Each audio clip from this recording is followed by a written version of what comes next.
আল্লাহ রাব্বুল আলামিন চূড়ান্ত আকারে বলছেন সূরাতুশ শূরা থেকে আল্লাহ রাব্বুল আলামিন বলেন শারআ লাকুম মিনাদ-দীনি মা ওয়াসসা বিহি নূহান ওয়াল্লাযী আওহায়না ইলাইকা ওয়া মা ওয়াসাইনা বিহি ইব্রাহিমা ওয়া মূসা ওয়া ঈসা أن أقيموا الدين ولا تتفرقوا فيه كبر على المشركين ما تدعوهم إليه الله يجتبي إليه من يشاء ويهدي إليه من ينيب جربون الله أكبر আমার বন্ধুগণ আল্লাহর কাছে তো একমাত্র মনোনীত দ্বীন হলো ইসলাম।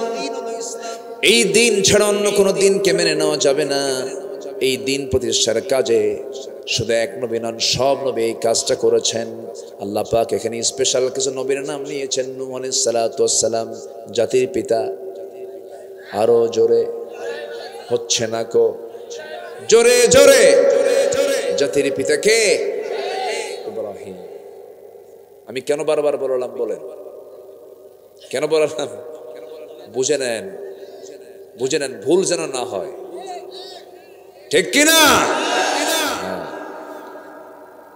জাতির পিতা হওয়ার জন্য মোষ হলে হবে না, পেট এত বড় হলে হবে না। মোষ মোটা পেট মোটা জাতির পিতা হওয়া যায় না। জাতির পিতা হতে হলে মোষ দরকার না তাকওয়া দরকার, মোষ দরকার না ঈমান দরকার, মোষ দরকার নেতৃত্ব দরকার না, তার মধ্যে পরকালের ভয় দরকার। সিলেকশন দিয়েছেন সূরাতুল হজের শেষ আয়াত, মিল্লাতা আবিকুম ইব্রাহিম। কষ্ট পাচ্ছেন মনে হয়।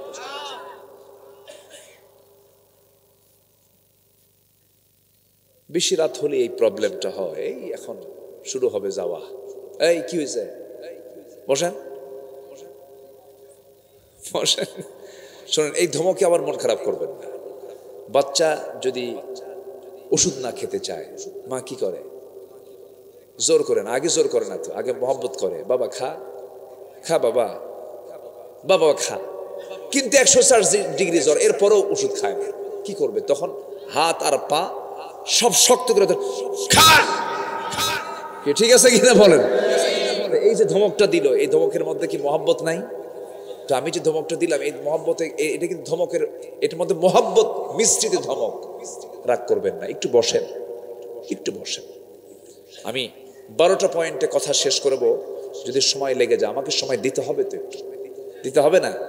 জি, আমরা সমাজ গঠন করতে চাই। এখানে আমার সাবজেক্ট দেওয়া হয়েছে আদর্শ সমাজ গঠনে রাসূল সাল্লাল্লাহু আলাইহি ওয়াসাল্লাম এবং খুলাফায়ে রাশিদিনের ভূমিকা। আমার আলোচনা শুরু হয়ে গেছে অনেক আগেই। যারা শুনতেছেন তারা আলোচনার ঠিক মাঝখানে এখন আছেন, শুধু মিলায়ে দেব আমি। সম্মানিত ভাইয়েরা, তাহলে আমরা যদি দল করি, দল তো আমাকে করতেই হবে। সেই দলটার নাম কি হবে বলেন তো? আরো জোরে, আরো জোরে, আরো জোরে। ইসলাম ছাড়া অন্য কোন দল করলে আল্লাহ তা গ্রহণ করবেন না। এটা কি অস্পষ্ট কথা না স্পষ্ট কথা?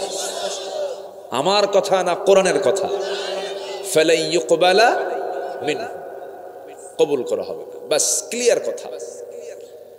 দল করতে হবে, সেই দলের নাম হবে কি? আরো জোরে, আরো জোরে, ইসলাম। আমার বন্ধুগণ, একটু কান লাগাবেন, মনোযোগ দিয়ে শুনবেন। আমার নবীজি যে রাষ্ট্র গঠন করেছিলেন, যে সমাজ গঠন করেছিলেন, সেই রাষ্ট্রের কিছু গুণগত দিক ছিল। আমার নবীজি যে রাষ্ট্র গঠন করেছিলেন, সেই রাষ্ট্রের 1 নম্বর বৈশিষ্ট্য ছিল, আমার নবীজি সেই সমাজে শিরককে উৎখাত করে তাওহীদকে প্রতিষ্ঠা করেছিলেন। সেই সমাজে কোনো শিরকের গন্ধ ছিল না।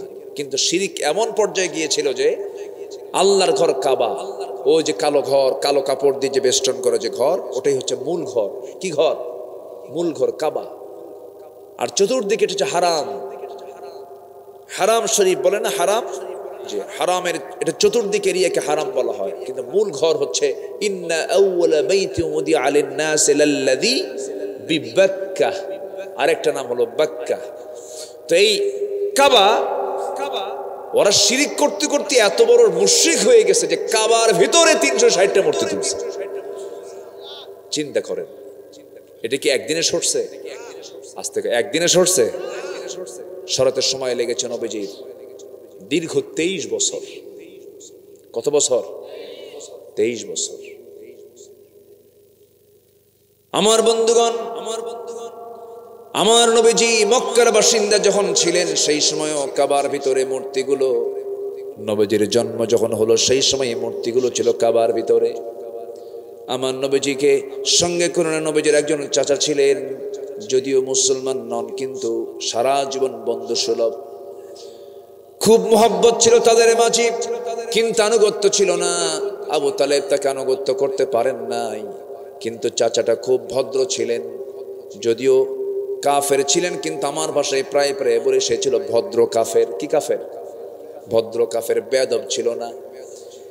এই আবু তালেব একদিন, আমার নবীজি ছোট মানুষ, মাত্র 5 থেকে 6 বছর বয়স, 6 থেকে 7 বছর বয়স, বলা হলো মুহাম্মদ, আহমদ লুঙ্গিটা খোলো। ওরা এত বড় অসভ্য ছিল যে কাবার সামনে তারা তোয়াফ করতো লুঙ্গি খুইলা। যখন নাউজুবিল্লাহ, এত অসভ্য একটা জাতি ছিল। রাসূল কি গঠন করলেন সেই সমাজটাকে? এমনি নিজের চিন্তা দিয়া না কোরআন দিয়া? আর আমরা কি কি আমরা গঠন করতে চাই কি দিয়া? কি দিয়া? চিন্তা দিয়া। আমার বন্ধুগণ, নবীজি কি সুন্দর করে সে অসভ্য সমাজটাকে সাজায় নিলেন। রাসূলকে যখন বলা হলো মুহাম্মদ লুঙ্গি খুলো, আমার নবীজি এত লাজুক ছিলেন যে লুঙ্গির গিটায় হাত দিয়েছেন আর ভাবতেছেন কেমনে খুলবো আমি। এত বড় লজ্জায় পড়ে গেলেন যে লজ্জার ঠেলায় তিনি সেন্সলেস হয়ে গেলেন, অজ্ঞান হয়ে গেছেন। আল্লাহু আকবার বলেন। লুঙ্গিতে হাত দেওয়া মাত্রই তিনি অজ্ঞান হয়ে গেছেন। কত বড় লাজুক ছিলেন আমার রাসূল, খুবই লাজুক ছিলেন। কথা খুব কম বলতেন, অনেক লম্বা সময় চুপ থাকতেন, কথা বলতেন না, চুপচাপ থাকতেন। কারণ বেশি কথা বললেই প্যাঁচ লাগে, বেশি কথা বললে প্যাঁচ লাগে বেশি। যত কথা কম হবে কারো জীবনে, সে তত বড় নাজাত পেয়ে যাবে। আমরা কথা কম বলবো, জোরে বলি ইনশাআল্লাহ, আর জোরে বলি ইনশাআল্লাহ। আমার নবীজি সেই খুনে ধরা সমাজকে চেঞ্জ করলেন। কোন খুনে ধরা সমাজ? রাসূলের ওই সময়টাতে এত জঘন্য অবস্থা ছিল, মেয়ে সন্তানগুলোকে জীবন্ত পুঁতে শেষ করে দিত। নিজের মাকে সন্তান বিয়ে করত। যেরকম নাউজুবিল্লাহ, বাপ বিয়ে করেছে যে মহিলাকে, সৎ মাকে তালাক দিয়েছে আগের দিন, পরের দিন ছেলে গিয়া সেই সৎ মাকে বিয়ে করে আনছে। এত জঘন্য একটা সমাজের মানুষ, সেই সমাজের লোক ছিল। সেই সমাজটাকে সুন্দর করে ঢেলে সাজালেন অন্য কিছু দিয়া নয়, একমাত্র কোরআন দিয়া। আমার নবীর সামনে একজন সাহাবী শুধু কান্নাকাটি করেন, কান্না থামে না, কান্না থামে না, শুধু অঝরে ঝরায় কাঁদতেছেন। রাসূল বলছেন, সাহাবীরে, নতুন দিন গ্রহণ করেছো, মন হয় খারাপ, ইসলাম কবুল করে তোমার মনে হয় ঠকে গেছো, তুমি এত কাঁদো কেন, কি হয়েছে? হুজুর, ইসলাম গ্রহণ করে আল্লাহকে খুঁজে পেয়েছি, রাসূলকে খুঁজে পেয়েছি, কিন্তু কান্নার হেতু তো এটা নয়, কান্নার কারণটা অন্যরকম। কি কারণ বলো? সঙ্গে সঙ্গে সেই সাহাবী নবীর সামনে দাঁড়িয়ে বলছেন, হুজুর, কয়েকটা রাত হলে ঘুমাতে যাই, ঘুম পাড়তে পারি না। কেন, কি হয়েছে? পিছন থেকে আমার মরা মেয়েটা যেন আমাকে বারবার আব্বা আব্বা বলে ডাকে। কেমনে মরে গেল? হুজুর, নিজের হাতে আমার মেয়েকে আমি খুন করেছি। আমার নবীজি বলেন, কেন খুন করেছে? হুজুর, জাহালাতের কারণে, কুফরি হালতের কারণে, সামাজিক কারণে, সমাজ ব্যবস্থা খুব খারাপ ছিল হুজুর, নিজের হাতে নিজের মেয়ে সন্তানকে আমি খুন করেছি। রাসূল বলেন, সামনে বসো। বসায় দিলেন। আমার নবীজি সাহাবীদের কথাগুলো মনোযোগ সহকারে লম্বা লম্বা সময় শুনতেন। রাসূল শুনতেনও আবার বলতেনও। আজকের সমাজে কিছু কিছু লোক আছে, বলতে দেয় না, শুধু কথা বলতেই চায়, নিজেই খেলে কয়, কারো কথা শোনে না। এরকম লোক আছে না, বলেন? আমার নবীজি শুনতেন লম্বা সময় ধরে। ওই সাহাবীকে সামনে বসায় দিয়ে বলছেন, সাহাবী, একটু বলো তো কি হয়েছে? আমার নবীর সামনে সাহাবা কেরাম ভয়ে ভয়ে কথা বলতো না, বুক উঁচু করে কথা বলতো, সাহস নিয়ে কথা বলতে। কারণ রাসূল ছিলেন মিশুক মানুষ, যেরকম সুবহানাল্লাহ, সব ফ্রি হয়ে কথা বলতো। আল্লাহু আকবার। ছোট ছোট বাচ্চারা গল্প করতো, আল্লাহু আকবার। বউরা ফ্রি হয়ে কথা বলতো, সন্তানরা ফ্রি হয়ে কথা বলতো, আল্লাহু আকবার বলে। আমার নবীজি সহজ ছিলেন। কি ছিলেন? সহজ। এক সাহাবী নবীর সামনে দাঁড়ায় গেছে, হুজুর আপনার ওয়াজটা আমি শুনবো আজকে, কিন্তু আমার আওয়াজ আগে শুনতে হবে। তোমার আবার কি ওয়াজ বলো হুজুর? আমার ওয়াজ হলো জাহিলি যুগের ওয়াজ। কি বলো হুজুর? জাহিলি যুগে একটা মূর্তির আমি ইবাদত করতাম, দাসত্ব করতাম, মূর্তিটাকে বুকে রাখতাম, মাথায় রাখতাম, সম্মান করতাম, যখন যেখানে যেতাম তাকে সঙ্গে করে নিয়ে যেতাম, ভাগ্যের প্রতীক মনে করতাম। কিন্তু একদিন হুজুর ঘটনা প্যাঁচ খেয়ে গেছে। কি ঘটনা বলো? ওই মূর্তিটাকে নিয়ে, দেবতাকে নিয়ে আমি কোথাও যাচ্ছিলাম, হঠাৎ করে শৌচকার্যের প্রয়োজন হলো, পেশাবের চাপ আসলো, সঙ্গে সঙ্গে করলাম কি, মূর্তিটাকে নিয়ে যাব কেমনে? সম্মানের আঘাত হয়ে যাবে, সম্মানহানি হয়ে যাবে, দেবতাকে কোথায় রাখবো? আমি খুঁজতে খুঁজতে দেখলাম উঁচু একটা জায়গা আছে, সে উঁচু জায়গার উপরে টিলার উপরে রেখে দিলাম। রেখে দিয়ে আস্তে করে আমি আড়ালে চলে গেলাম। আড়ালে যাওয়ার পরে আমি শৌচকার্য কমপ্লিট করলাম। শৌচকার্য কমপ্লিট করে, পেশাবের কাজ কমপ্লিট করে আমি যখন সেখান থেকে আমি ফিরলাম, ফেরার পর আমি সেই মূর্তিটাকে আবার নিতে গেলাম। আমার সেই দেবতাকে নিতে গিয়ে দেখি হুজুর মাথা থেকে পা পর্যন্ত পানি দিয়ে ভেজা। ভাবলাম এটা রহমতের পানি, রহমতের বরকতের পানি মনে কি আমার জিহবা লাগায় দিলাম। একটা চাটন মারলাম, চাটন মেরে দেখি হুজুর আমতা আমতা কেমন যেন গন্ধ। আমার নবীজি মুস্কি মুস্কি হাসি মারেন, দাঁতের কিনারা বের হয় তাবাসসুম, মুস্কি মুস্কি হাসি মারেন। সাহাবায়ে কেরাম দেখ আওয়াজ দিয়ে দিয়ে হাসতেছেন। আমার নবীজি বললেন, ও সাহাবী এরপরে কি হলো বলো? আসল ওয়াজ তো এখনো বাদ আছে হুজুর। এমন রাগ উঠলো আমার মুখের চরম দুর্গন্ধ, সামনের দিকে তাকায় দেখি কুকুর একটা লেজ গুটায়া যায়। এমন রাগ হলো, কামতু কুত্তাই সারছে। আমি আর রাগ নিয়ন্ত্রণ করতে না পেরে আমার সেই শত শত দিনের এত যত্ন করা, সম্মান করা সেই দেবতাটাকে হাতের মধ্যে নিয়া শূন্যে তুললাম, এত জোড়া আসার মারলাম, এক আসারে ওই দেবতার সমস্ত হাত পা গুঁড়ো হয়ে গেল, টুকরো টুকরো হয়ে গেল। কিন্তু আপনার কাছে এসে আমি এমন রবের সন্ধান পেয়েছি যিনি হচ্ছেন বিশাল আকাশের মালিক আর বিশাল বিস্তৃত জমিনের মালিক। যেরকম সুবহানাল্লাহ। রাসূল ওয়াজটা শুনলেন লম্বা সময় ধরে, আল্লাহু আকবার শুনলেন। আমার নবীর সামনে সাহাবী বসে গেলেন। বসে গিয়ে বলছেন, ইয়া রাসূলুল্লাহ, ইসলাম গ্রহণের পূর্বে জাহেলি সমাজে আমার স্ত্রীর গর্ভে বাচ্চা আসলো, 6 মাস বয়স, বাচ্চার পেটে 6 মাস। বললাম যাও বাবার বাড়ি যাও, সন্তান ডেলিভারি হওয়া পর্যন্ত থাকো, ছেলের সন্তান হলে কোলে করে নিয়ে আসবা, মেয়ের সন্তান জীবন্ত পুঁতে হত্যা করবা, মেয়ের সন্তানের চেহারা আমি দেখবো না। মুসাওয়াদা ওয়া হুয়া কাযীব। চলে গেল হুজুর, চলে পাঠাইয়া দিলাম। সন্তানটা হয়ে গেছে, কিন্তু মেয়ের সন্তান আমাকে বলল মৃত সন্তান। সন্তানকে পাশের ঘরে আমাকে লুকায় আমার চোখের আড়ালে সন্তানকে ধীরে ধীরে বড় করেছে। 6 বছর বয়স হয়ে গেছে, কোনোদিন চোখের সামনে পড়ে নাই। হঠাৎ করে আমার চোখের সামনে একদিন বিচ্ছিন্নভাবে আমার সামনে দেখা হয়ে গেল। আমার মতো নখ, আমার মতো হাত, আমার মতো চোখ, আমার মতো পা। আমি চট করে হাতটা চেপে ধরলাম, ধরে নিয়ে সোজা বউয়ের কাছে গিয়ে বলছেন, বউ আমার সত্যি করে বলো তো সন্তানটা কার? আমার স্ত্রী কাঁপতে কাঁপতে বলতেছে, স্বামী আমার কতক্ষণ তথ্য গোপন করবো, আমাদের ওরস থেকে 6 বছর আগে এসেছিল, আমি মিথ্যা বলেছিলাম, সন্তানটা পাশের বাড়িতে বড় করেছে হুজুর, আমি তেলে বেগুনও খেপে গেলাম কিন্তু বুঝতে দিলাম না, ঠান্ডা মাথার খনি বনে গেলাম। মেয়েটার সঙ্গে অভিনয় শুরু করে মেয়েটাকে কোলের মধ্যে তুলে নিয়ে বললাম, মা এতদিন তুমি কই ছিলা? তোমার মা আমাকে কেন দূরে রেখেছে তোমার থেকে? তুমি আসো আমার কাছে আসো। চুমু দিলাম, আদর করলাম। মেয়েটা আমাকে চরম আদর করা শুরু করলো, বিশ্বাসের জায়গা মনে করলো, আমাকে আশ্রয়ের জায়গা মনে করলো। বললাম, মা রে কালকে তোমাকে তোমার নানির বাড়িতে নিয়ে যাব। মেয়েটা দারুণ খুশি। মেয়েটা হুজুর আমাকে চুমো দেয়, আদর করে। আমি পরের দিন মেয়েটাকে নিয়ে রওনা করলাম নানির বাড়ি, কথা বলে জঙ্গলের দিকে রওনা করলাম। জঙ্গলের দিকে যখন গেছি আমার মেয়েটার মুখ ছোট্ট হয়ে গেছে হুজুর, শুকনা শুকনা হয়ে গেছে। আর বলছে, বাবা নানির বাড়ি যাবা কিন্তু এই দিকে যাও কেন? কি হয়েছে তোমার? তুমি বলো তো কেন তুমি জঙ্গলের দিকে যাচ্ছ? কিচ্ছু বললাম না। জঙ্গল পার হয়ে গেলাম হুজুর, কোদাল হাতের মধ্যে নিলাম। দুপুরবেলা আমি ঠিক দ্বিপ্রহরে আমি কোদাল দিয়ে গর্ত খনন শুরু করে দিলাম। ঘামতেছি বারবার, আমার দাড়ির ভিতরে ময়লাগুলো ঢুকে যায়, মাটিগুলো ঢুকে যায়। মেয়েটা দৌড় মেরে এসে আমার দাড়ির মধ্যে 5টা আঙ্গুল ঢুকায় দিয়ে আলতো আলতো করে দাড়িগুলো সাফ করে দেয়। আমার শরীরে ঝরে যাওয়া ঘামগুলো আমার মেয়েটা গামছা দিয়া সুন্দর করে ঘামগুলো মুছে মুছে দেয়। আর বলে, বাবা আমাকে চুমু খায়। আর বলে, বাবা নানির বাড়ি কখন যাবা?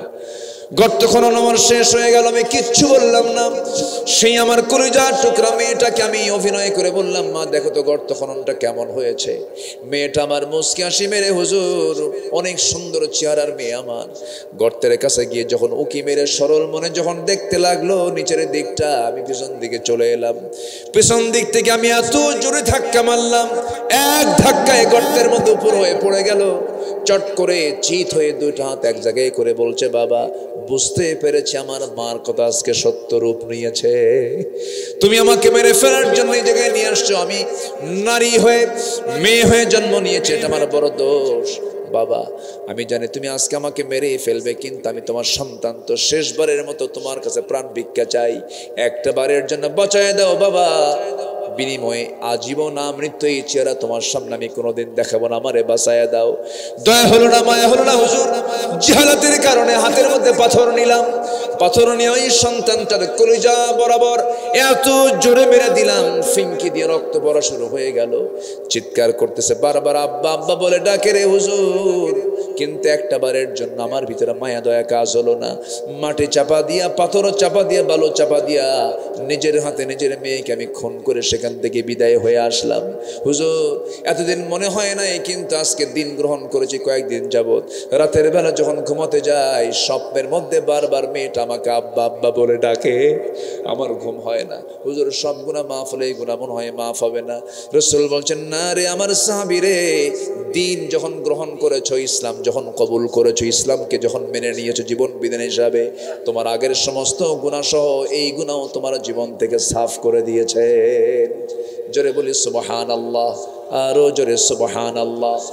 আমার বন্ধুগণ, আমার ভাইয়েরা, সে অসভ্য বর্বর একটা সমাজকে সুন্দর সমাজে রূপান্তরিত করেছেন নবীজি কোনো জাদুমন্ত্র দিয়ে নয়, নিজের নিজস্ব কোনো চিন্তা দিয়ে নয়, একমাত্র কার বিধান দিয়া? বলেন, আসতে বলবেন না, কার বিধান দিয়া? আল্লাহর বিধান দিয়া। রাসূল তাওহীদ প্রতিষ্ঠা করতে গিয়ে মার খেয়েছেন। নবীজি মক্কার মাটিতে একদিন নামাজ পড়তেছেন, নামাজে দাঁড়ায় গেছেন।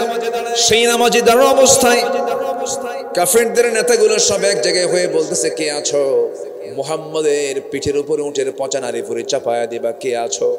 একজন গিয়ে হেও করে ঠাট্টা করে উটের পচা নারী ফুরি কয়েকজন মিলে একসঙ্গে ধরে নবীর পিঠের উপরে যখন চাপায়া দিল, নবী ওজন সহ্য করতে না পেরে মুখ থুবড়ে রুকু থেকে তিনি জমিনে পড়ে গেলেন।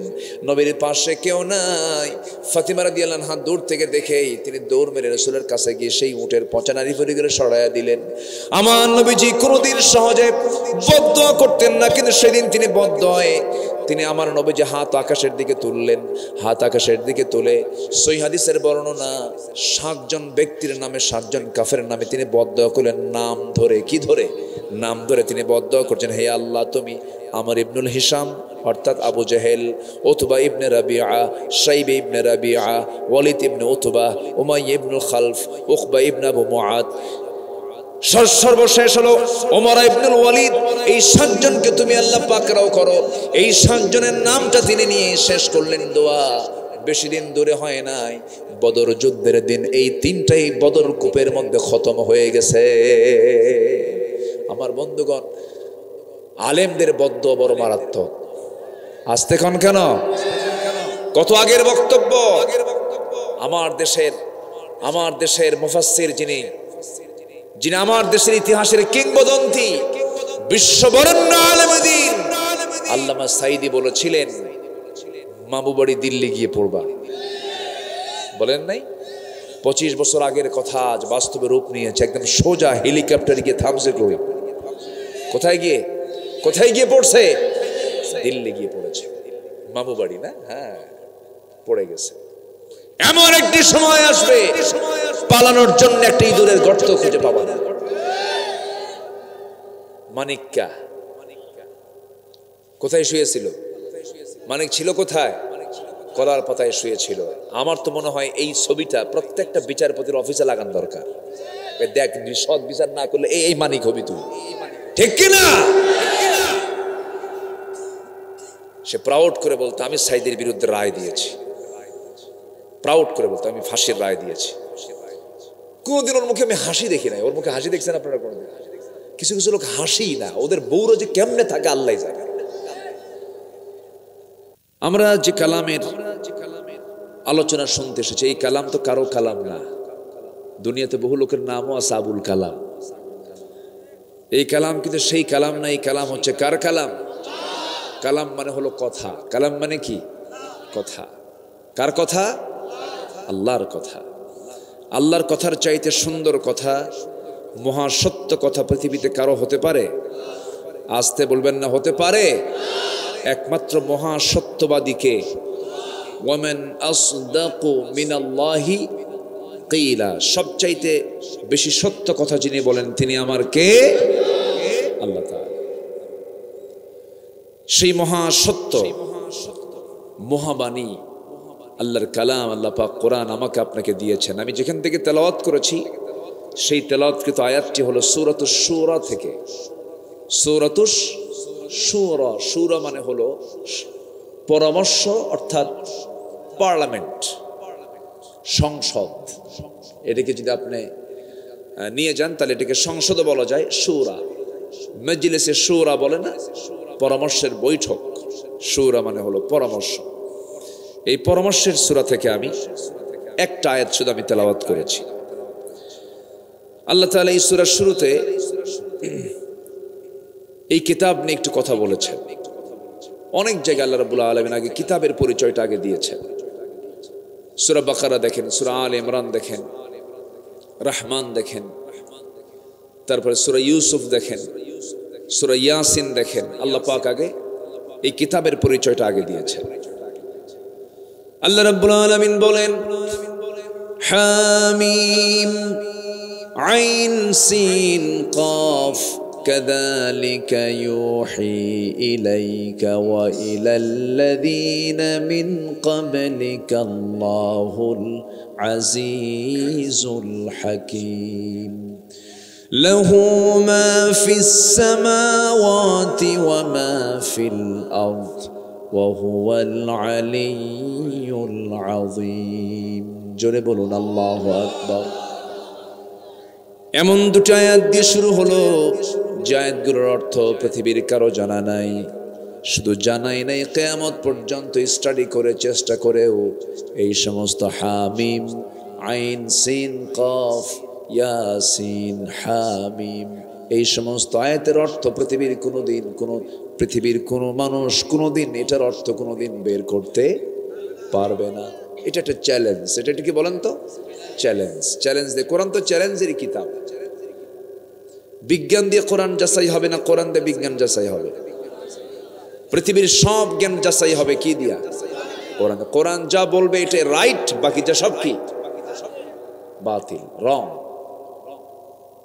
কত তথ্য বিজ্ঞান দিচ্ছে, পাল্টায় যাচ্ছে, চেঞ্জ হচ্ছে, উল্টাপাল্টা হয়ে যাচ্ছে, কিন্তু কোরআন যা বলে দিয়েছে এটাই ঠিক থাকবে, ঠিক থেকে যাবে, ঠিক থাকতে বাধ্য। সুবহানাল্লাহ বলেন, জোরে বলি সুবহানাল্লাহ। আমি যেখান থেকে তেলাওয়াত করেছি সেখানে আল্লাহ রাব্বুল আলামিন দিন কায়েমের ব্যাপারে কিছু কথা বলেছেন। সমাজ গঠন করতে গেলে একমাত্র দরকার হচ্ছে একজন ব্যক্তিকে। তিনি হচ্ছেন মুহাম্মদ সাল্লাল্লাহু। তিনি যে সমাজ রাষ্ট্র গঠন করেছেন তিনি কি তার নিজের কোনো কিছু দিয়ে করেছেন? কি দিয়ে করেছেন? কোরআন দিয়ে। বলেন কি দিয়ে? বলেন তো কি দিয়ে করেছেন? কোরআন দিয়ে করেছেন। সম্মানিত ভাইয়েরা, সম্মানিত ভাই সব, মহান রব্বুল আলামিনের নাজিলকৃত এই কিতাবে আল্লাহ যা বলেছেন তার বাস্তব রূপ ছিলেন, প্র্যাকটিক্যাল ছিলেন যিনি, তিনি হচ্ছেন মুহাম্মদুর রাসূলুল্লাহ সাল্লাল্লাহু আলাইহি ওয়াসাল্লাম। রাসূল চলে গেছেন, তার আদর্শ, তার চরিত্র কি ছিল এটা এখনো কোরআনে আছে না নাই? বলেন তো, কাইফা কানা খুলুকু রাসূলিল্লাহ কানা খুলুকুহুল কোরআন। আল্লাহু আকবার বলেন। তার চরিত্র কি? তার চরিত্র হলো কোরআন। তার চরিত্র কি? কোরআন। তিনি সমাজ গঠন করেছেন, রাষ্ট্র গঠন করেছেন, কি দিয়ে করেছেন? কোরআন দিয়ে করেছেন। চেষ্টা করেছেন 40 বছর পর্যন্ত, পারেন নাই। 40 বছরে আমার নবীজি কম চেষ্টা করেননি। 40 বছর কিন্তু জীবনের কম সময় না, বিশাল সময়। শত চেষ্টা করেও তিনি ব্যর্থ হয়েছেন। বিশ্বনবীর মতো মানুষ 40 বছর পর্যন্ত তিনি সমাজ গঠন করতে গিয়ে মুখ থুবড়ে পড়ে গেছেন, পারেন নাই। কেন পারেন নাই? তার কাছে কি ছিল না? কোরআন ছিল না। কোরআন এসেছে, বাকি 23 জীবনে তিনি কি ব্যর্থ না সফল? শুধু সফল না, মহাসফল, মহাসফল হয়েছে। তাহলে বিশ্বনবীর মতো একজন শ্রেষ্ঠ একজন চরিত্রবান মানুষ,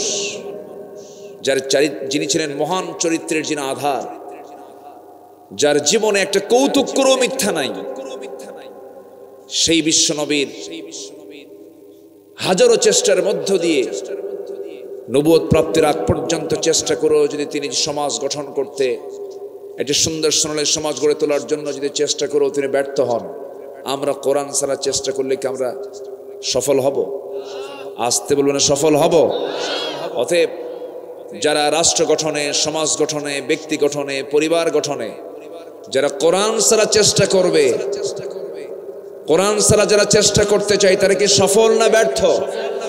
মুসলমান হয়ে যারা কোরআনকে মাইনাস করে অন্য কোনো চিন্তা ভাবনা করবে, তারা মুসলিম নয়, ওরা ভণ্ড, ওরা প্রতারক, ওরা ভণ্ড। শুধু মুখে মুখে তারা বলে আমরা মুসলমান, কিন্তু কাজে তাদের ইসলামের কোনো গন্ধ নাই। আসুন আমরা ধীরে ধীরে আলোচনার দিকে চলে যাচ্ছি। কোরআন অপ্রাসঙ্গিক একটা কথা বলেনি। কোরআনের চাইতো আকারে বড়, বাক্যে বড়, শব্দে বড় এই পৃথিবীতে বহু বই আছে। আকারে বড়,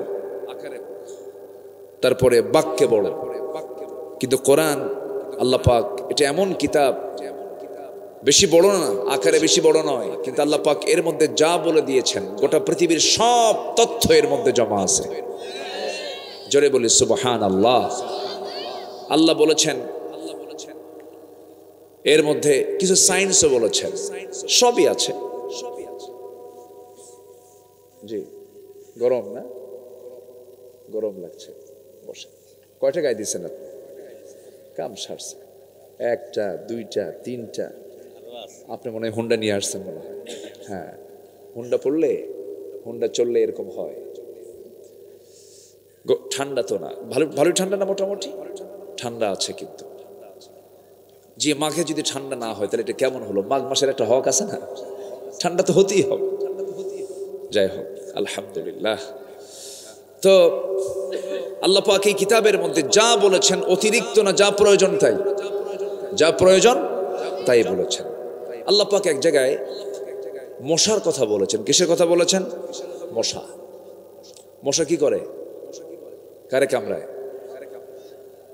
কারে কামড়ায়? কন আমি মানুষ, আমাকেও কামড়ায়। আল্লাহ তাআলা মশার উদাহরণ দিয়েছেন এক জায়গায়। কাফেররা কয় মাযা আরাদাল্লাহু বিহাযা মাসালা, তো তোমার আল্লাহর এর মধ্যে আবার কি ইচ্ছা আছে যে এই কোরআনের মধ্যে, এই এত বড় একটা কিতাবের মধ্যে আবার মশার কথা বলা লাগে? কাফেরদের তো প্রশ্নের সাইজ বাইজ নাই, বোঝেন না? ওরা যা মনে হয় তাই বলে। আল্লাহ রাব্বুল আলামিন সূরাতুল বাকারার 26 নম্বর আয়াতে বলছেন, ইন্নাল্লাহা লা ইস্তাহি আন ইয়াদরিবা মাসালাম মা বাউদাতান ফাওকাহা ফাআম্মাল্লাযীনা আমানু ফায়া'লামুনা আন্নাহুল হাক্কু মির রাব্বিহিম وأما الذين كفروا فيقولون ماذا أراد الله بهذا مثلا يضل به كثيرا ويهدي به كثيرا وما يضل به إلا الفاسقين جنبنا الله أكبر আল্লাহ রাব্বুল আলামিন মশা বা তদূর্ধ্ব কোন বস্তু দ্বারা উপমা দিতে লজ্জাবোধ করেন না। যারা ঈমানদার তাদের জন্য এর মধ্যে অনেক শিক্ষা রয়েছে, কিন্তু কাফেরদের প্রশ্ন হলো আল্লাহ এগুলো উদাহরণ দিয়ে আল্লাহ কি লাভ, কি এখানে আল্লাহ পাক কি লাভ পেয়েছেন, কি দরকার ছিল এগুলো উদাহরণ দিতে?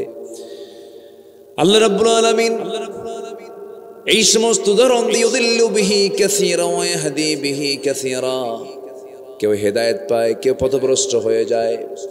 আমার বন্ধুগণ, এই মশাকে আমরা যদিও দুর্বল মনে করি, কিন্তু মশারি টাঙায় কে?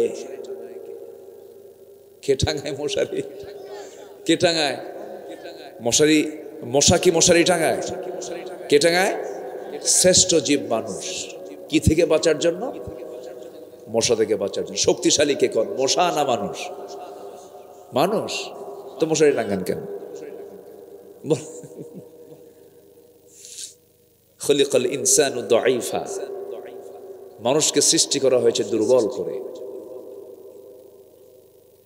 মশা তো মারাত্মক। তো এখন এডিস, ডেঙ্গু, হতে চাও পঙ্গু, যদি হয় কি ডেঙ্গু, ডেঙ্গু হলেই পঙ্গু হয়ে যায়, মেমোরি নষ্ট হয়ে যায়। এত মারাত্মক ভয়ঙ্কর আক্রমণ এই মশার। আল্লাহ পাক কেন উদাহরণ দিবেন না? তাহলে মশা বাঁচার জন্য, মশা থেকে বাঁচার জন্য মশারি আমরা টাঙাই। মশা যত বেশি খাবে মানুষের রক্ত, তার হায়াত কমবে না বাড়বে? বলেন বলেন বলেন। মশা যত বেশি রক্ত খাবে তার হায়াত তত কমে যাবে। তো মানুষের ভিতরেও যারা বেশি খাবে ওরা মরবে তাড়াতাড়ি। 16 বছর যারা ক্ষমতায় ছিল এরা কম খাইছে না বেশি খাইছে? আস্তে কয়, কম খাইছে না বেশি খাইছে? এই জন্য মরছে দেরিতে না তাড়াতাড়ি। তাহলে পড়ছে আর কেউ কিন্তু টেরও পায় নাই, মূল্য কেন? মশার মতো। তাহলে উদাহরণ কি ঠিক আছে? উদাহরণ ঠিক আছে না বেঠিক আছে? ঠিক আছে। আমার বন্ধুগণ, নাম্বার 2 হলো মশা যে কামড় দেয়, সেই মশা কিন্তু আমাদেরকে যে কামড়ায়, সে মশা পুরুষ মশা কামড়ায় না, মহিলা মশা কামড়ায়। মহিলা কামড়ায়। বাড়ি বউ শুনলে কিন্তু খবর আছে, মহিলা মশা কম, মহিলা কামড়ায় কেন? বউকে ভয় পান না? বউকে ভয় পান না? আসতে কয়, বউ ভয় পান না? যে কইছেন না ও বিয়ে করে নাই। বউ ভয় না করলে সংসার হবে? উপায় তো নাই। ওটা তো হেড অফিস। একদম পৃথিবীর সবচেয়ে হেড অফিস হচ্ছে বউ। আপনি আপনার স্ত্রী কিনে রাস্তায় হাঁটেন, হয়তো আপনি অটো ইজি বাইকে চড়েছেন, কিন্তু সেই ইজি বাইকে আরেকজন মহিলা এসে পর্দা নাই, মানে বোরকা নাই, বসেছে সামনে। আপনিও ইজি বাইকে, আপনার বউ ইজি বাইকে, হঠাৎ করে যদি আপনার বউয়ের সামনে 30 সেকেন্ড আপনার নজরে যদি ওই মহিলার দিকে যায়, কিচ্ছু কবে না সারাদিন। সন্ধ্যার পরে যখন বলবেন চা পানের জন্য, সুইটি এক কাপ চা আনো তো, তোমার সুইটি, চায়া থাকো আরেক দিকে। আগে নজর ঠিক করো, মোহাব্বত দেখাও। কি ধমক আছে না নাই? ধমক আছে না নাই? যত বড়ই হুজুর হন না কেন ধমক খাওয়াই লাগে। তুমি কত বড় হুজুর বোঝা আছে, বসো, ঠিক আছে না? যে কইছে ভয় পায় না, বিয়ে করে নাই, ওই যে সামনে বসে আছে হয়তো। বউ বোঝে? বউ তো বোঝেই না। কষ্ট পাচ্ছেন নাকি আপনারা? বলি আলহামদুলিল্লাহ। তাহলে কি কামড়ায় কারা? মহিলা মশা। বলেন কি মশা? মহিলা বললে কিন্তু প্যাঁচ লেগে যায়। মহিলা মশা কামড়ায়। আল্লাহ পাক এখানে মহিলা মশার কথাই বলেছেন। সুবহানাল্লাহ বলবেন না? আল্লাহ রাব্বুল আলামিন বাউদাতান বলেছেন, স্ত্রী মশার কথাই বলেছেন। মশা তো স্ত্রী মশাই কামড়ায়।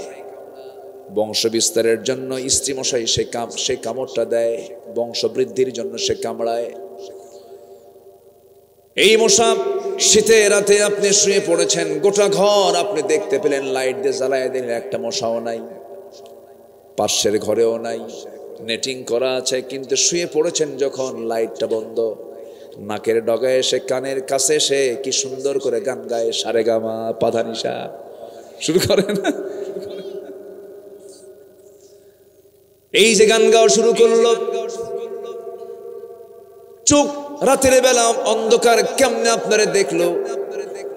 সায়েন্স বলতেছে প্রত্যেকটা মশা আল্লাহ পাক তার মধ্যে এত সিনসিয়ারিটি দিয়েছে, এত তার মধ্যে এমন ঘ্রাণ শক্তি আল্লাহ রাব্বুল আলামিন দান করেছেন যে 75 ফুট দূর থেকে সে টের পায় এই জায়গায় কোনো মানুষ আছে নাকি। আল্লাহু আকবার বলেন। 75 ফুট দূর থেকে সে টের পায় আশেপাশে কোনো মানব অস্তিত্বের কোনো মানে উপস্থিতি আছে কিনা। এরপর সে কামড়াতে যায়। মশাকে দুর্বল ভাববেন কেমনে? মশা যখন আপনার কানের কাছে এসে যখন গান গায়, ওই আওয়াজটা কিন্তু তার মুখের না, ওটা হচ্ছে তার পাখা। কিসের আওয়াজ বলেন তো? পাখার আওয়াজ। সায়েন্স বলতেছে প্রত্যেকটা সেকেন্ডে মশা তার পাখা ঝাপটায়, পাখা নড়াই হলো 500 থেকে 600 বার। আল্লাহু আকবার বলেন। পৃথিবীতে এমন কোন মেশিন আজ পর্যন্ত আবিষ্কার হয় নাই যা মশা তার পাখা যে নড়ায় এমন দ্রুত নড়াতে পারে, এমন কোন মেশিন পৃথিবীতে আবিষ্কার হয় নাই। আল্লাহু আকবার বলে। তাহলে কি মশা দুর্বল না আমরা দুর্বল? কার কাছে দুর্বল আমরা বলেন তো? মশার কাছেই তো দুর্বল। পারি না আমরা। আমার বন্ধুগণ, নাম্বার 4 হলো মশা নিয়ে হাসাহাসির কোনো কারণ আসতে পারে না। কারণ একজন সবচেয়ে অবাধ্য একজন বান্দা ছিল আল্লাহর, যাকে আল্লাহ পাক ন্যাংরা মশা দিয়া বিদায় করেছেন। তার নাম কি বলো? তাহলে যে উদাহরণটা দিয়েছেন আল্লাহ, কি কামে দিছেন না অকামে দিছেন? কামে দিছেন। আল্লাহ পাক আরেকটা প্রাণীর নামে একটা সূরা নাজিল করেছেন, সূরাতুল আনকাবুত। সূরাতুল আনকাবুত, মাকড়সা। আছে না নাই বলেন তো? আছে। তাহলে 114 সূরার মধ্যে একটা সূরার নামকরণ হয়েছে। কি সূরা বলেন তো? সূরাতুল আনকাবুত, মাকড়সা। আল্লাহ রাব্বুল আলামিন মাকড়সা কেন টানলেন এই জায়গায়? আল্লাহ রাব্বুল আলামিন একটা আয়াতে বলছেন, মাসালুল লাযীনা ইত্তাখাযু মিন দুনিল্লাহি আউলিয়া কামাসালিল আনকাবুত ইত্তাখাযাত বাইতান ওয়া ইন্না আওহানাল বুয়ুতি লাবাইতুল আনকাবুত লাউ কানু ইয়ালামুন। জোরে বলুন আল্লাহু আকবার। সূরাতুল আনকাবুত 41 নম্বর আয়াত। আল্লাহ রাব্বুল আলামিন আল্লাহকে গার্ডিয়ান না বানায়া, আল্লাহকে অভিভাবক না বানায়া যারা অন্য কাউকে মুরব্বী, অন্য কাউকে অভিভাবক মনে করবে, আল্লাহ বলছেন তাদের উদাহরণ হলো মাকড়সার মতো। কার মতো? মাকড়সার মতো। সবচেয়ে দুর্বল বাড়ি কার বলেন? কার? আমার ঘরের মধ্যে এই ঘর বাড়ি আছে না নাই বলেন? একটু বেশি হলেই কি করি? ঠিক আছে না, ফুমারি। ফুমারলে কি হয়? ভেঙে যায়। কিন্তু যদিও বাসাটা খুব দুর্বল, কিন্তু এমন সুন্দর করে তার কি সুন্দর করে সে বাসাটা বানায়, শুধু একটা চক্কর মারে সুন্দর বাসা হয়ে যায়। তার স্কেল কেমন, এমন সুন্দর করে সোজা রেখা দিয়ে সুন্দর করে বাসা বানায়, কিন্তু বাসাটা খুব দুর্বল বাসা। আল্লাহ রাব্বুল আলামিন লাউ কানু ইয়ালামুন বলেছেন। লাউ কানু ইয়ালামুন দিয়ে আপনি গবেষণার দিকে চলে যান। জিওলজির কিছু তথ্য দিয়েছে। এই মাকড়সার জীবন প্রণালী নিয়ে তারা কিছু গবেষণা করে দেখেছে। এই মাকড়সা পুরুষ এবং মহিলা তারা যখন যৌন মিলনে লিপ্ত হয়ে যায়, যৌন মিলন যখন শেষ হয়ে গেল, ইন্টারকোর্স যখন কমপ্লিট হয়ে গেছে, স্ত্রী মশা করে কি তার মধ্যে প্রচন্ড ক্ষুধার সৃষ্টি হয়, শরীরে তার কিছু শারীরিক ঘাটতি তৈরি হয়, প্রচন্ড শক্তির প্রয়োজন হয়, তার প্রচন্ড খাদ্যের প্রয়োজন হয়। সেই খাদ্যের অভাবে স্ত্রী মাকড়সা করে কি প্রয়োজনে তার খাদ্য পূরণ করার জন্য তার স্বামী মাকড়সাকে কামড় মেরে ফেলে দেয়, তাকে খেয়ে ফেলে। স্ত্রী মশার স্বামীকে খেয়ে ফেলে। অর্থাৎ আল্লাহকে ছাড়া যারা অন্য কাউকে বন্ধু বানাবে তাদের উদাহরণটা হচ্ছে মাকড়সার জীবনের মতো। যে সংসারে বউ স্বামীকে খেয়ে ফেলে, ওটা কি শান্তি সংসার না অশান্তি সংসার? অশান্তি সংসার। আল্লাহ দেখেন উদাহরণগুলো দিয়েছেন, আজকে বিজ্ঞান তা কি সুন্দর করে প্রমাণ করছে। আল্লাহু আকবার বলে। কোরআন যা বলেছে অপ্রয়োজনীয় না প্রয়োজনীয়? প্রয়োজনীয়। আল্লাহ পাক এজন্য কোরআন সম্পর্কে সব জায়গায় আগে কথা বলেছেন। আগে কোরআনটা জেনে নাও। আমি এটা সাধারণ কোনো কিতাব আকারে আমি নাজিল করিনি, এটা একটা বিষয় তোমার কাছে আশ্চর্য মনে হবে। আমাকে চেনার একমাত্র জায়গাই হলো কোরআন। সুবহানাল্লাহ। কিন্তু পরিকল্পিতভাবে 200 বছর ব্রিটিশদের শাসনের মধ্য দিয়ে আজ পর্যন্ত পরিকল্পিতভাবে জাতিকে কোরআনের প্রকৃত শিক্ষা থেকে সুগভীর ষড়যন্ত্রের মধ্য দিয়ে কোরআন থেকে জাতিকে দূরে রাখা হয়েছে। আসতে বলেন কেন, ঠিক কিনা? কামেল পাশ করে একামতের দিন বোঝে না, মাস্টার্স পাশ করে হুজুর ফরজ বোঝে না, দাওরায়ে হাদিস কমপ্লিট করে ইসলামী আন্দোলনকে অস্বীকার করে। আছে না নাই? পীরের দরবারে পীরে কামেল হয়া বাম রামদের সঙ্গে আতাত করে। আছে না নাই? আছে না নাই? প্রকৃত দ্বীনের শিক্ষা থেকে জাতিকে পরিকল্পিতভাবে দূরে রাখা হয়েছে। সম্মানিত ভাইয়েরা, কোরআন সব তথ্য দিয়ে দিয়েছে। আমি বছর 2 আগে কাতার থেকে, কাতার একটা দেশ না, কাতার থেকে আমি দেশে আসতেছিলাম, দোহা টু ঢাকা। দোহা হলো কাতারের রাজধানী, আমার দেশের রাজধানী কি? ঢাকা। দোহা টু ঢাকা আসতেছি।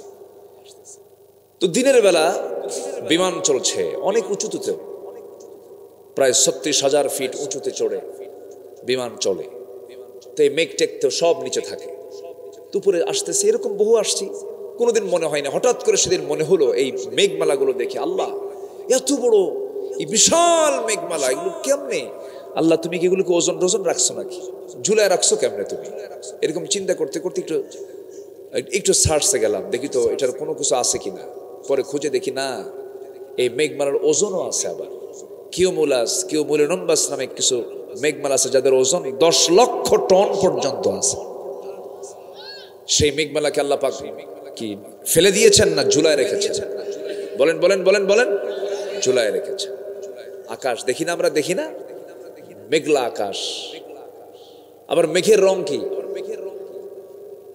বিভিন্ন কালার। আবার আকাশের কালার কি বলেন তো? না, আকাশের কোনো কালার নাই। আকাশের কালার নীল নয়, একটু পরে আসতেছে।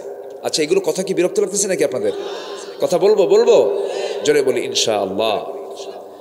আমার বন্ধুগণ, বিজ্ঞান বলতেছে মেঘের ওজন আছে। আল্লাহ বলতেছেন 1,500 বছর আগে, হুয়াল্লাযী ইউরিকুমুল বারকা খাওফান ওয়া তামআন ওয়া ইউনশিস সাহাবাস সিকাল। জোরে বলুন আল্লাহু আকবার। সূরাতুর রা'দ আয়াত নম্বর 12। তিনি সেই মহান প্রভু যিনি এই মহাশূন্যের মাঝে আল্লাহ তাআলা সে যে মেঘখণ্ডগুলো ঝুলায় রেখেছেন তা আল্লাহ রাব্বুল আলামিন ওজন করে ঝুলায় রেখেছেন। জোরে বলে সুবহানাল্লাহ। কি করে? ওজন করে ঝুলিয়ে রেখেছেন, কিন্তু ফেলে দেন না। ওটাকে বৃষ্টি আকারে, ওটাকে ভাঙ্গায়া, ওটাকে সুন্দর করে ফিল্টারিং করে জমিন থেকে তুলে আল্লাহ পাক সুন্দর করে একদম ঝর্ণার মতো করে ঢেলে দেন। জোরে বলেন সুবহানাল্লাহ। তিনি কে? আল্লাহ পাক। এই জমিনের এখন এই যে আমার আপনার বাড়ির সামনে যে পুকুর পুষ্করিণীগুলো আছে, এই পানিগুলো এখন কমে না বাড়ে? পানিগুলো যায় কই যায় বলেন? বাষ্পীয় হয়ে উত্থিত হয়, উপরে ওঠে। দেখা যায়? কে করেন এগুলো? জোরে বলেন কে করেন? আল্লাহ আল্লাহ আল্লাহ আল্লাহ করেন। এটাকে বলে হচ্ছে মেটেরোলজিক্যাল সায়েন্স, আবহাওয়া বিজ্ঞান। এবং কোরআন কি বলছে দেখেন। কোরআন যে আল্লাহর পক্ষ থেকে নাজিল হওয়া কিতাব, একদম মানে এটা যারা স্টাডি করবে তাদের কাছে এতটাই স্পষ্ট হবে, আমরা আখিরাতকে বোঝার জায়গাই হলো কোরআন। আল্লাহু আকবার বলে। কোরআন জানে না, সে আখিরাতের জ্ঞান সে রাখতে পারবে না। তার মুখ থেকে আজে বাজে কথা বের হবে। তারাই বলবে কোরআন আর রাজনীতি দুটো দুই রকম, বেকুব এগুলো কথা। যারা বলে কোরআন আর রাজনীতি আলাদা বিষয়, তারা ইসলামকে জানে না, বোঝে না। ওদের তওবা করে নতুন ঈমান আনা দরকার। বাজে কথা এগুলো। কোরআনে সব আছে, সব আছে না নাই? সম্মানিত ভাইয়েরা, এই যে আল্লাহ তাআলা আকাশে মেঘ সৃষ্টি করেন, এই মেঘ তো এমনি এমনি হয় না। এই মেঘের ব্যাপারে জটিল একটা তথ্য বিজ্ঞান দিচ্ছে। বিজ্ঞান বলতেছে বৃষ্টির জন্য প্রথমে বায়ুর প্রবাহ। কিসের প্রবাহ বলেন তো? আগে বায়ুর বাতাসের প্রবাহ সৃষ্টি হয়, এরপরে মেঘের স্তূপীকরণ। সেই ঘনীভবন থেকেই মেঘের মূল রহস্য উন্মোচিত হয়েছে। বিজ্ঞান যা বলছে কোরআন হুবহু তাই ১৫০০ বছর আগে বলে দিয়েছে। জোরে বলি সুবহানাল্লাহ। আল্লাহ রাব্বুল আলামিন সূরা রুমের মধ্যে বলছেন, সূরা রুমের ৪৮ নম্বর আয়াত, আল্লাহ রাব্বুল আলামিন বলেন, আল্লাহুল্লাযী ইউরসিলুর রিয়াহা ফাতুসিরু সাহাবান ফায়াবসুতুহু ফিস সামাই কাইফা ইয়াশা ويجعله كسفا فترى الودق يخرج من خلاله فإذا أصاب به من يشاء من عباده إذا هم يستبشرون জোরে বলুন আল্লাহু আকবার। আল্লাহুল্লাযী, তিনি সেই রব যিনি আকাশে বায়ু প্রেরণ করেন এবং তা মেঘমালাকে সঞ্চারিত করে, এবং তিনি মেঘমালাকে যেভাবে ইচ্ছা সেইভাবে তিনি আকাশে ছড়িয়ে দেন এবং স্তরে স্তরে তা রেখে দেন। জোরে বলি সুবহানাল্লাহ। তাহলে কোরআন যা বলেছে বিজ্ঞানও তাই বলেছে। জোরে বলি আল্লাহু আকবার। আবার এই যে বৃষ্টিটা নাজিল হয়, সে বৃষ্টি কি অপরিমাণ না পরিমাণ মতো? যে পরিমাণ পানি বাষ্পীয় আকারে ওঠে ওই পরিমাণ পানি নাজিল করেন তিনি কে? এটাকে বলে ওয়াটার সাইকেল। এটাকে কি বলে?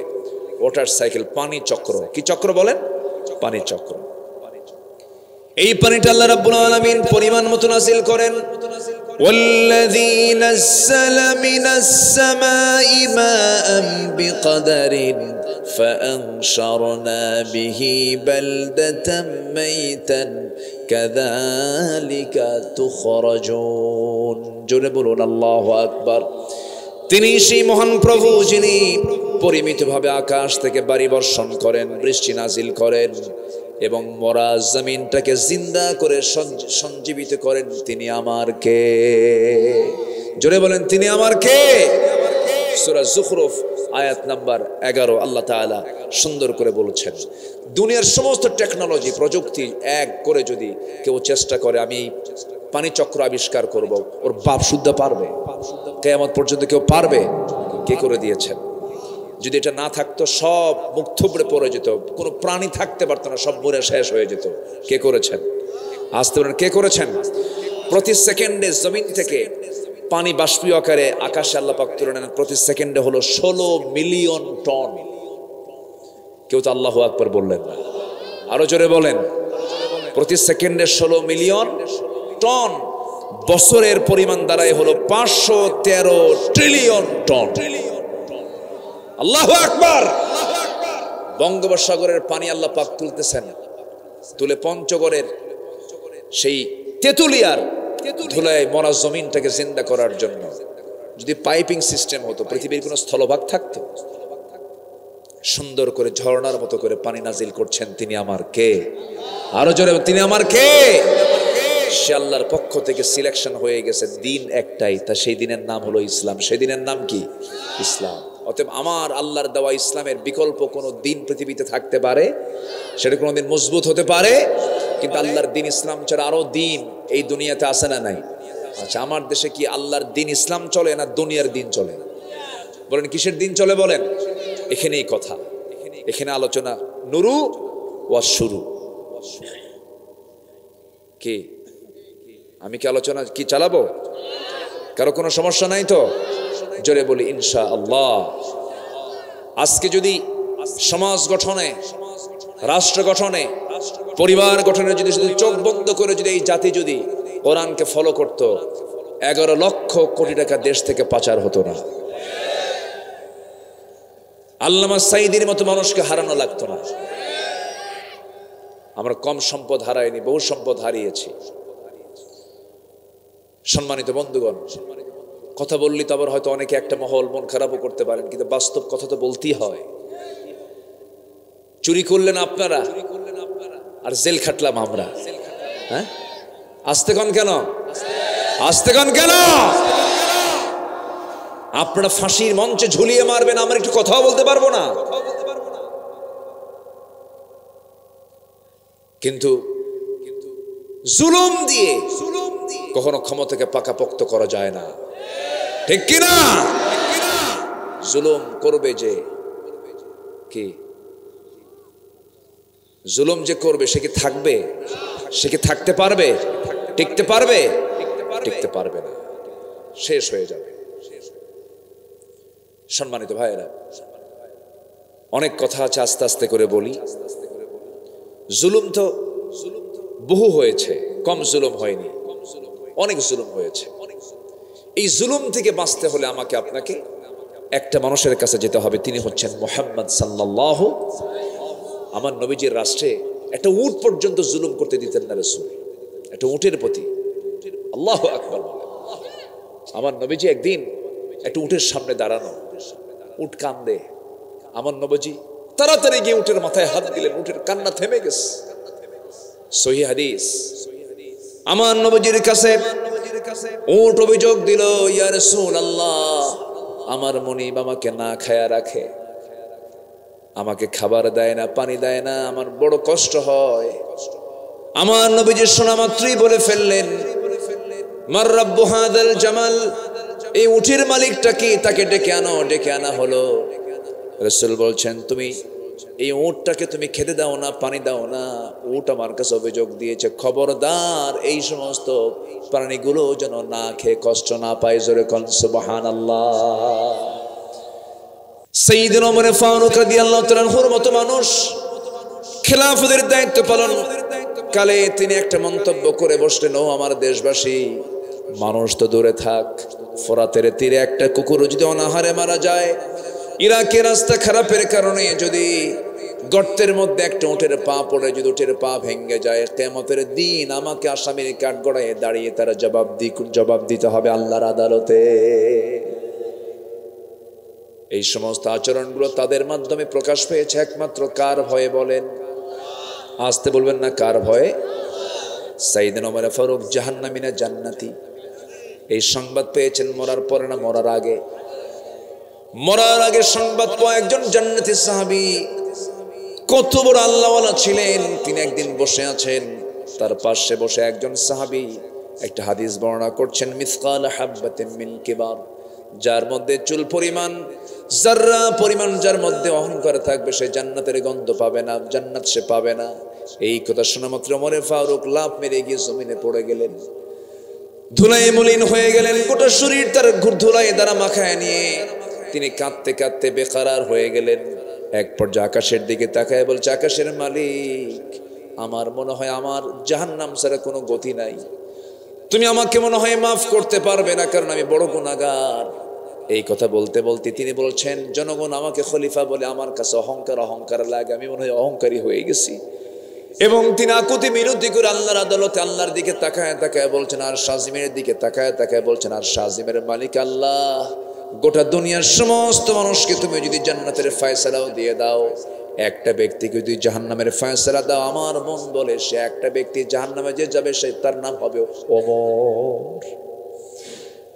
কি পরিমাণ তারা পেরেশান হয়েছেন আখিরাতের জন্য, কি পরিমাণ তাদের টেনশন হয়েছে পরকালের জন্য।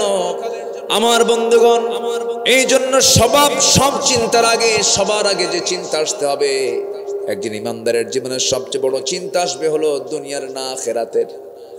আসতে বলেন, দুনিয়ার না আখিরাতের। আখিরাতের চিন্তা তার মধ্যে সবার আগে আসতে হবে। যে ব্যক্তির চিন্তা দুনিয়া কেন্দ্রিক না হয়ে আখিরাত কেন্দ্রিক হয়ে যাবে, তার ঠিকানা জান্নাত হয়ে যাবে। জোরে বলি সুবহানাল্লাহ। দুনিয়া সাজাবো না আখিরাত সাজাবো? আসতে কয়, দুনিয়া সাজাবো না আখিরাত সাজাবো? তাহলে দুনিয়া দরকার নাই, হ্যাঁ? কি দুনিয়া দরকার নাই? আছে না নাই?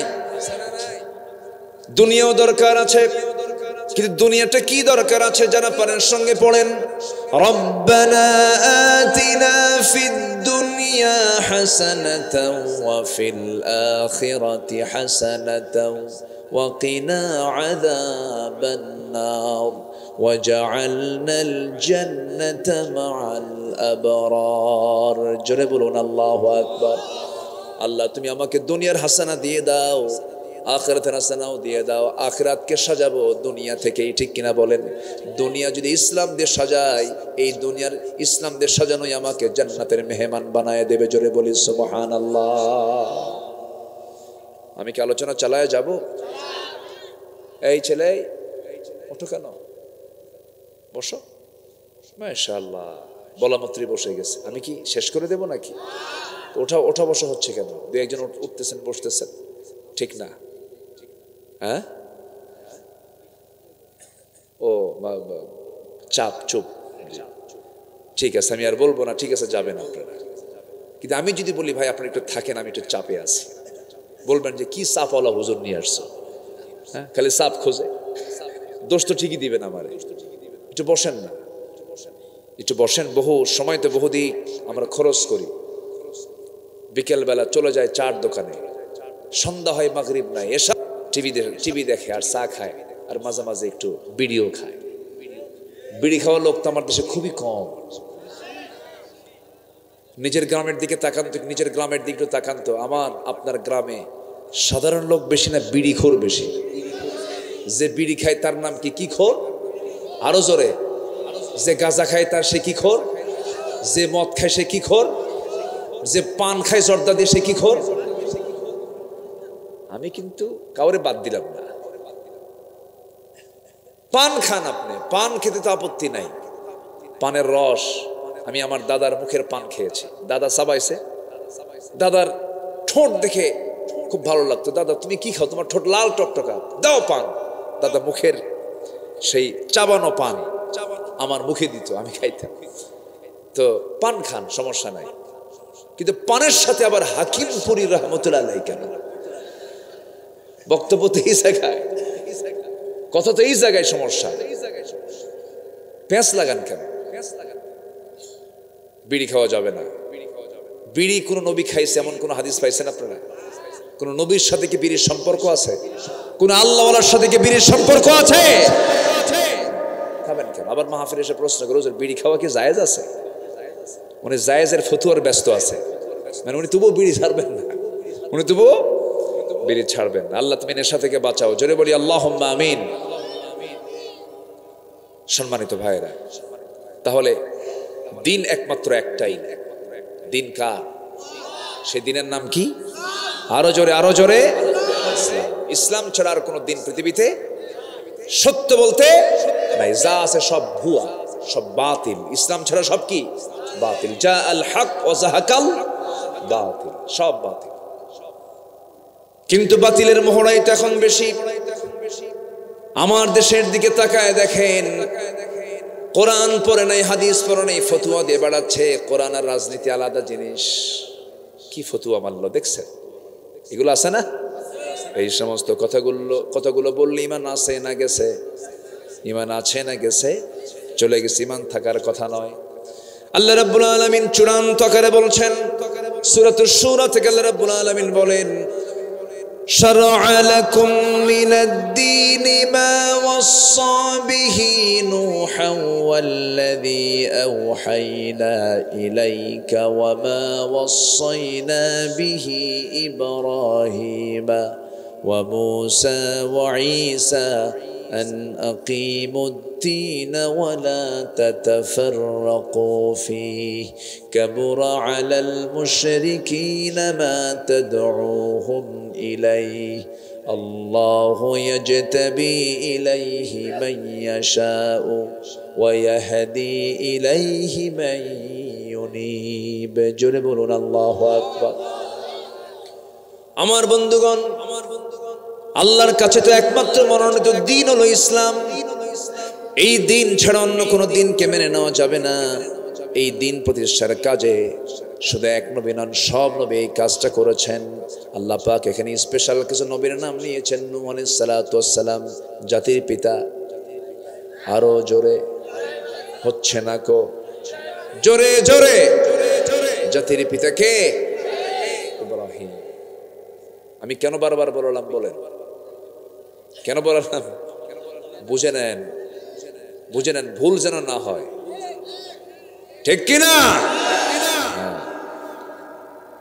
জাতির পিতা হওয়ার জন্য মোষ হলে হবে না, পেট এত বড় হলে হবে না। মোষ মোটা পেট মোটা জাতির পিতা হওয়া যায় না। জাতির পিতা হতে হলে মোষ দরকার না তাকওয়া দরকার? মোষ দরকার না ইমান দরকার? মোষ দরকার, নেতৃত্ব দরকার না, তার মধ্যে পরকালের ভয় দরকার। সিলেকশন দিয়েছেন সূরাতুল হজের শেষ আয়াত, মিল্লাতা আবিকুম ইব্রাহিম। কষ্ট পাচ্ছেন মনে হয়।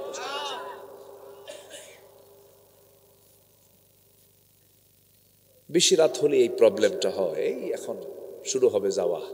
এই কি হয়েছে? বসেন বসেন। শোনেন, এই ধমকে আবার মন খারাপ করবেন না। বাচ্চা যদি ওষুধ না খেতে চায়, মা কি করে? জোর করে না। আগে জোর করে না তো, আগে মহব্বত করে, বাবা খা, খা বাবা, বাবা খা। কিন্তু 104 ডিগ্রি জ্বর, এরপরও ওষুধ খায় না। কি করবে তখন? হাত আর পা সব শক্ত করে খা। ঠিক আছে কিনা বলেন? এই যে ধমকটা দিল, এই ধমকের মধ্যে কি মহব্বত নাই? তো আমি যে ধমকটা দিলাম, এই মহব্বতে, এটা কিন্তু ধমকের, এটার মধ্যে মহব্বত মিশ্রিত ধমক।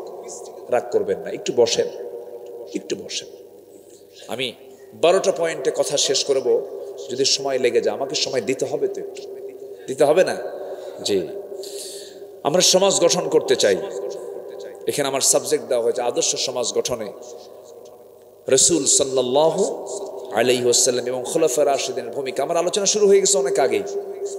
যারা শুনতেছেন তারা আলোচনার ঠিক মাঝখানে এখন আছেন, শুধু মিলাইয়ে দেব আমি। সম্মানিত ভাইয়েরা, তাহলে আমরা যদি দল করি, দল তো আমাকে করতেই হবে। সেই দলটার নাম কি হবে বলেন তো? আরো জোরে, আরো জোরে, আরো জোরে। ইসলাম ছাড়া অন্য কোন দল করলে আল্লাহ তা গ্রহণ করবেন না। এটা কি অস্পষ্ট কথা না স্পষ্ট কথা? আমার কথা না কোরআনের কথা? ফালাই ইউকবালা মিনহু, কবুল করা হবে না। বাস, ক্লিয়ার কথা। দল করতেই হবে, সেই দলের নাম হবে কি? আরো জোরে, আরো জোরে ইসলাম। আমার বন্ধুগণ, একটু কান লাগাবেন, মনোযোগ দিয়ে শুনবেন।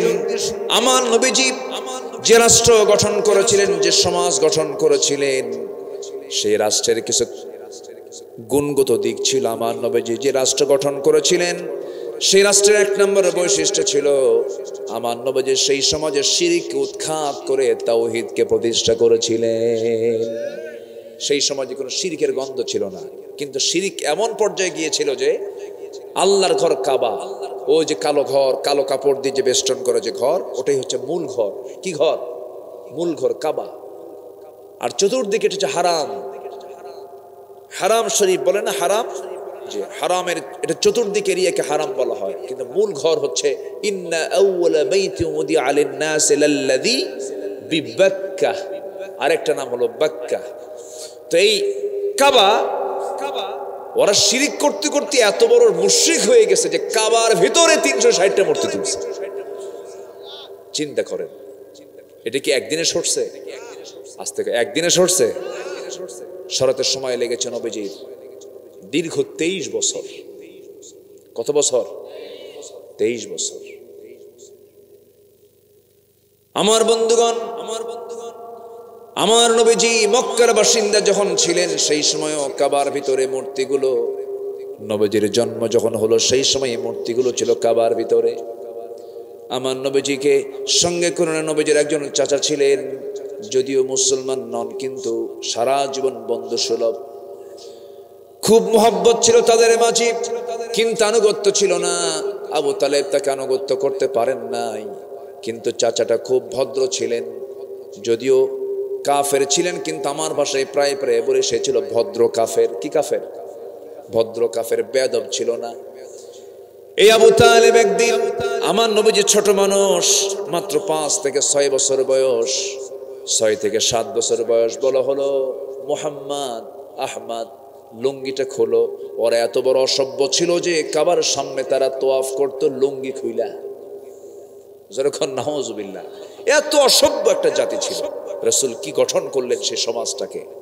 এমনি নিজে চিন্তা দিয়া না কোরআন দিয়া? আর আমরা কি কি আমরা গঠন করতে চাই? কি দিয়া? কি দিয়া? চিন্তা দিয়া। আমার বন্ধুগণ, নবীজি কি সুন্দর করে সে অসভ্য সমাজটাকে সাজায় নিলেন। রাসূলকে যখন বলা হলো মুহাম্মদ লুঙ্গি খুলো, আমার নবীজি এত লাজুক ছিলেন যে লুঙ্গির গিটায় হাত দিয়েছেন আর ভাবতেছেন কেমনে খুলবো আমি। এত বড় লজ্জায় পড়ে গেলেন যে লজ্জার ঠেলায় তিনি সেন্সলেস হয়ে গেলেন, অজ্ঞান হয়ে গেছেন। আল্লাহু আকবার বলেন। লুঙ্গিতে হাত দেওয়া মাত্রই তিনি অজ্ঞান হয়ে গেছেন। কত বড় লাজুক ছিলেন আমার রাসূল, খুবই লাজুক ছিলেন। কথা খুব কম বলতেন, অনেক লম্বা সময় চুপ থাকতেন, কথা বলতেন না, চুপচাপ থাকতেন। কারণ বেশি কথা বললেই প্যাঁচ লাগে, বেশি কথা বললে প্যাঁচ লাগে বেশি। যত কথা কম হবে কারো জীবনে সে তত বড় নাজাত পেয়ে যাবে। আমরা কথা কম বলবো, জোরে বলি ইনশাআল্লাহ, আর জোরে বলি ইনশাআল্লাহ। আমার নবীজি সেই খুনে ধরা সমাজকে চেঞ্জ করলেন। কোন খুনে ধরা সমাজ? রাসূলের ওই সময়টাতে এত জঘন্য অবস্থা ছিল, মেয়ে সন্তানগুলোকে জীবন্ত পুঁতে শেষ করে দিত। নিজের মাকে সন্তান বিয়ে করত। যেরকম নাউজুবিল্লাহ, বাপ বিয়ে করেছে যে মহিলাকে, সৎ মাকে তালাক দিয়েছে আগের দিন, পরের দিন ছেলে গিয়া সেই সৎ মাকে বিয়ে করে আনছে। এত জঘন্য একটা সমাজের মানুষ, সেই সমাজের লোক ছিল। সেই সমাজটাকে সুন্দর করে ঢেলে সাজালেন অন্য কিছু দিয়া নয়, একমাত্র কোরআন দিয়া। আমার নবীর সামনে একজন সাহাবী শুধু কান্নাকাটি করেন, কান্না থামে না, শুধু অঝরে ঝরায় কাঁদতেছেন। রাসূল বলছেন, সাহাবীরে, নতুন দিন গ্রহণ করেছো, মনে হয় খারাপ, ইসলাম কবুল করে তোমার মনে হয় ঠকে গেছো, তুমি এত কাঁদো কেন, কি হয়েছে? হুজুর, ইসলাম গ্রহণ করে আল্লাহকে খুঁজে পেয়েছি, রাসূলকে খুঁজে পেয়েছি, কিন্তু কান্নার হেতু তো এটা নয়, কান্নার কারণটা অন্যরকম। কি কারণ বলো? সঙ্গে সঙ্গে সেই সাহাবী নবীর সামনে দাঁড়িয়ে বলছেন, হুজুর, কয়েকটা রাত হলে ঘুমাতে যাই, ঘুম পাড়তে পারি না, কেন, কি হয়েছে? পিছন থেকে আমার মরা মেয়েটা যেন আমাকে বারবার আব্বা আব্বা বলে ডাকে। কেমনে মরে গেল? হুজুর, নিজের হাতে আমার মেয়েকে আমি খুন করেছি। আমার নবীজি বলেন, কেন খুন করেছে? হুজুর, জাহালাতের কারণে, কুফরি হালাতের কারণে, সামাজিক কারণে, সমাজ ব্যবস্থা খুব খারাপ ছিল হুজুর, নিজের হাতে নিজের মেয়ে সন্তানকে আমি খুন করেছি। রাসূল বলেন, সামনে বসো, বসায় দিলেন। আমার নবীজি সাহাবীদের কথাগুলো মনোযোগ সহকারে লম্বা লম্বা সময় শুনতেন। রাসূল শুনতেনও আবার বলতেনও। আজকের সমাজে কিছু কিছু লোক আছে, বলতে দেয় না, শুধু কথা বলতেই চায়, নিজেই খেলে কয়, কারো কথা শোনে না, এরকম লোক আছে না বলেন? আমার নবীজি শুনতেন লম্বা সময় ধরে। ওই সাহাবীকে সামনে বসায় দিয়ে বলছেন, সাহাবী, একটু বলো তো কি হয়েছে? আমার নবীর সামনে সাহাবায়ে কেরাম ভয়ে ভয়ে কথা বলতো না, বুক উঁচু করে কথা বলতো, সাহস নিয়ে কথা বলতে। কারণ রাসূল ছিলেন মিশুক মানুষ, যেরকম সুবহানাল্লাহ, সব ফ্রি হয়ে কথা বলতো। আল্লাহু আকবার। ছোট ছোট বাচ্চারা গল্প করতো, আল্লাহু আকবার। বউরা ফ্রি হয়ে কথা বলতো, সন্তানরা ফ্রি হয়ে কথা বলতো, আল্লাহু আকবার বলে। আমার নবীজি সহজ ছিলেন। কি ছিলেন? সহজ। এক সাহাবী নবীর সামনে দাঁড়ায় গেছে, হুজুর, আপনার ওয়াজটা আমি শুনবো আজকে, কিন্তু আমার আওয়াজ আগে শুনতে হবে। তোমার আবার কি ওয়াজ বলো? হুজুর, আমার ওয়াজ হলো জাহিলি যুগের ওয়াজ। কি বলো হুজুর? জাহিলি যুগে একটা মূর্তির আমি ইবাদত করতাম, দাসত্ব করতাম, মূর্তিটাকে বুকে রাখতাম, মাথায় রাখতাম, সম্মান করতাম, যখন যেখানে যেতাম তাকে সঙ্গে করে নিয়ে যেতাম, ভাগ্যের প্রতীক মনে করতাম। কিন্তু একদিন হুজুর ঘটনা প্যাঁচ খেয়ে গেছে। কি ঘটনা বলো? ওই মূর্তিটাকে নিয়ে, দেবতাকে নিয়ে আমি কোথাও যাচ্ছিলাম, হঠাৎ করে শৌচকার্যের প্রয়োজন হলো, পেশাবের চাপ আসলো, সঙ্গে সঙ্গে করলাম কি, মূর্তিটাকে নিয়ে যাব কেমনে? সম্মানের আঘাত হয়ে যাবে, সম্মানহানি হয়ে যাবে, দেবতাকে কোথায় রাখবো? আমি খুঁজতে খুঁজতে দেখলাম উঁচু একটা জায়গা আছে, সে উঁচু জায়গার উপরে টিলার উপরে রেখে দিলাম। রেখে দিয়ে আস্তে করে আমি আড়ালে চলে গেলাম। আড়ালে যাওয়ার পরে আমি শৌচকার্য কমপ্লিট করলাম। শৌচকার্য কমপ্লিট করে, পেশাবের কাজ কমপ্লিট করে আমি যখন সেখান থেকে আমি ফিরলাম, ফেরার পর আমি সেই মূর্তিটাকে আবার নিতে গেলাম। আমার সেই দেবতাকে নিতে গিয়ে দেখি হুজুর মাথা থেকে পা পর্যন্ত পানি দিয়ে ভেজা। ভাবলাম এটা রহমতের পানি, রহমতের বরকতের পানি মনে কি আমার জিহবা লাগায় দিলাম। একটা চাটন মারলাম, চাটন মেরে দেখি হুজুর আমতা কেমন যেন গন্ধ। আমার নবীজি মুস্কি মুস্কি হাসি মারেন, দাঁতের কিনারা বের হয় তাবাসসুম, মুস্কি মুস্কি হাসি মারেন। সাহাবায়ে কেরাম দেখ আওয়াজ দিয়ে দিয়ে হাসতেছেন। আমার নবীজি বললেন, ও সাহাবী, এরপরে কি হলো বলো? আসল ওয়াজ তো এখনো বাদ আছে হুজুর। এমন রাগ উঠলো আমার মুখের চরম দুর্গন্ধ। সামনের দিকে তাকায় দেখি কুকুর একটা লেজ গুটায়া যায়। এমন রাগ হলো, কামতু কুত্তাই সারছে। আমি আর রাগ নিয়ন্ত্রণ করতে না পেরে আমার সেই শত শত দিনের এত যত্ন করা সম্মান করা সেই দেবতাটাকে হাতের মধ্যে নিয়ে শূন্যে তুললাম, এত জোড়া আসার মারলাম, এক আসারে ওই দেবতার সমস্ত হাত পা গুঁড়ো হয়ে গেল, টুকরো টুকরো হয়ে গেল। কিন্তু আপনার কাছে এসে আমি এমন রবের সন্ধান পেয়েছি যিনি হচ্ছেন বিশাল আকাশের মালিক আর বিশাল বিস্তৃত জমিনের মালিক। যেরকম সুবহানাল্লাহ। রাসূল ওয়াজটা শুনলেন লম্বা সময় ধরে, আল্লাহু আকবার শুনলেন। আমার নবীর সামনে সাহাবী বসে গেলেন, বসে গিয়ে বলছেন, ইয়া রাসূলুল্লাহ, ইসলাম গ্রহণের পূর্বে জাহেলি সমাজে আমার স্ত্রীর গর্ভে বাচ্চা আসলো, 6 মাস বয়স, বাচ্চার পেটে 6 মাস। বললাম যাও বাবার বাড়ি যাও, সন্তান ডেলিভারি হওয়া পর্যন্ত থাকো, ছেলের সন্তান হলে কোলে করে নিয়ে আসবা, মেয়ের সন্তান জীবন্ত পুঁতে হত্যা করবা, মেয়ের সন্তানের চেহারা আমি দেখবো না। মুসাওয়াদা ওয়া হুয়া কাযীব। চলে গেল, হুজুর চলে পাঠাইয়া দিলাম, সন্তানটা হয়ে গেছে। কিন্তু মেয়ের সন্তান আমাকে বলল মৃত সন্তান। সন্তানকে পাশের ঘরে আমাকে লুকায় আমার চোখের আড়ালে সন্তানকে ধীরে ধীরে বড় করেছে, 6 বছর বয়স হয়ে গেছে। কোনোদিন চোখের সামনে পড়ে, হঠাৎ করে আমার চোখের সামনে একদিন বিচ্ছিন্নভাবে আমার সামনে দেখা হয়ে গেল। আমার মতো নখ, আমার মতো হাত, আমার মতো চোখ, আমার মতো পা। আমি চট করে হাতটা চেপে ধরলাম, ধরে নিয়ে সোজা বউয়ের কাছে গিয়ে বলছেন, বউ আমার সত্যি করে বলো তো সন্তানটা কার? আমার স্ত্রী কাঁপতে কাঁপতে বলতেছে, স্বামী আমার কতক্ষণ তথ্য গোপন করবো, আমাদের ওরস থেকে 6 বছর আগে এসেছিল, আমি মিথ্যা বলেছিলাম, সন্তানটা পাশের বাড়িতে বড় করেছে। হুজুর আমি তেলে বেগুনও খেপে গেলাম, কিন্তু বুঝতে দিলাম না। ঠান্ডা মাথার খনি বনে গেলাম, মেয়েটার সঙ্গে অভিনয় শুরু করে মেয়েটাকে কোলের মধ্যে তুলে নিয়ে বললাম, মা এতদিন তুমি কই ছিলা? তোমার মা আমাকে কেন দূরে রেখেছে তোমার থেকে? তুমি আসো আমার কাছে, আসো। চুমু দিলাম, আদর করলাম। মেয়েটা আমাকে চরম আদর করা শুরু করলো, বিশ্বাসের জায়গা মনে করলো, আমাকে আশ্রয়ের জায়গা মনে করলো। বললাম, মা রে কালকে তোমাকে তোমার নানির বাড়িতে নিয়ে যাব। মেয়েটা দারুণ খুশি। মেয়েটা হুজুর আমাকে চুমো দেয়, আদর করে। আমি পরের দিন মেয়েটাকে নিয়ে রওনা করলাম নানির বাড়ি কথা বলে, জঙ্গলের দিকে রওনা করলাম। জঙ্গলের দিকে যখন গেছি আমার মেয়েটার মুখ ছোট্ট হয়ে গেছে হুজুর, শুকনা শুকনা হয়ে গেছে। আর বলছে, বাবা নানির বাড়ি যাবা, কিন্তু এই দিকে যাও কেন? কি হয়েছে তোমার? তুমি বলো তো কেন তুমি জঙ্গলের দিকে যাচ্ছ? কিচ্ছু বললাম না। জঙ্গল পার হয়ে গেলাম হুজুর, কোদাল হাতের মধ্যে নিলাম। দুপুরবেলা আমি ঠিক দ্বিপ্রহরে আমি কোদাল দিয়ে গর্ত খনন শুরু করে দিলাম। ঘামতেছি বারবার, আমার দাড়ির ভিতরে ময়লাগুলো ঢুকে যায়, মাটিগুলো ঢুকে যায়। মেয়েটা দৌড় মেরে এসে আমার দাড়ির মধ্যে 5টা আঙ্গুল ঢুকায় দিয়ে আলতো আলতো করে দাড়িগুলো সাফ করে দেয়। আমার শরীরে ঝরে যাওয়া ঘামগুলো আমার মেয়েটা গামছা দিয়া সুন্দর করে ঘামগুলো মুছে মুছে দেয়। আর বলে, বাবা আমাকে চুমু খায়, আর বলে, বাবা নানির বাড়ি কখন যাবা? গর্ত খনন আমার শেষ হয়ে গেল, আমি কিচ্ছু বললাম না। সেই আমার কলিজার টুকরা মেয়েটাকে আমি অভিনয় করে বললাম, মা দেখো তো গর্ত খননটা কেমন হয়েছে। মেয়েটা আমার মুচকি হাসি মেরে, হুজুর অনেক সুন্দর চেহারার মেয়ে আমার। গর্তের কাছে গিয়ে যখন উকি মেরে সরল মনে যখন দেখতে লাগলো নিচের দিকটা, আমি পিছন দিকে চলে এলাম। পিছন দিক থেকে আমি এত জোরে ধাক্কা মারলাম, এক ধাক্কায় গর্তের মধ্যে উপর হয়ে পড়ে গেল। চট করে চিত হয়ে 2টা হাত এক জায়গায় করে বলছে, বাবা বুঝতে পেরেছি আমার মার কথা আজকে সত্য রূপ নিয়েছে। তুমি আমাকে মেরে ফেলার জন্য এই জায়গায় নিয়ে আসছো। আমি নারী হয়ে মেয়ে হয়ে জন্ম নিয়েছি, এটা আমার বড় দোষ। বাবা আমি জানি তুমি আজকে আমাকে মেরেই ফেলবে, কিন্তু আমি তোমার সন্তান, তো শেষবারের মতো তোমার কাছে প্রাণ ভিক্ষা চাই, একটা বারের জন্য বাঁচায় দাও বাবা। বিনিময়ে আজীবন মৃত্যু এই চেহারা তোমার সামনে আমি কোনোদিন দেখাবো না, আমারে বাঁচায়া দাও।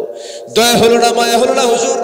জাহালাতের কারণে হাতের মধ্যে পাথর নিলাম, পাথর নিয়ে ওই সন্তানটার কলিজা বরাবর এত জোরে মেরে দিলাম, ফিঙ্কি দিয়ে রক্ত পড়া শুরু হয়ে গেল।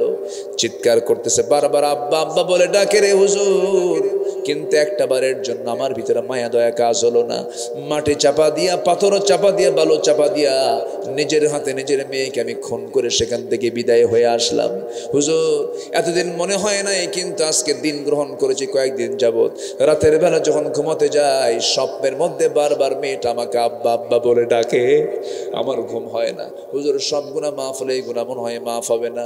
রাসূল বলছেন, না রে আমার সাহাবী রে, দিন যখন গ্রহণ করেছো, ইসলাম যখন কবুল করেছো, ইসলামকে যখন মেনে নিয়েছো জীবন বিধান হিসাবে, তোমার আগের সমস্ত গুনাহ সহ এই গুনাহও তোমার জীবন থেকে সাফ করে দিয়েছে। জোরে বলি সুবহানাল্লাহ, আরো জোরে সুবহানাল্লাহ।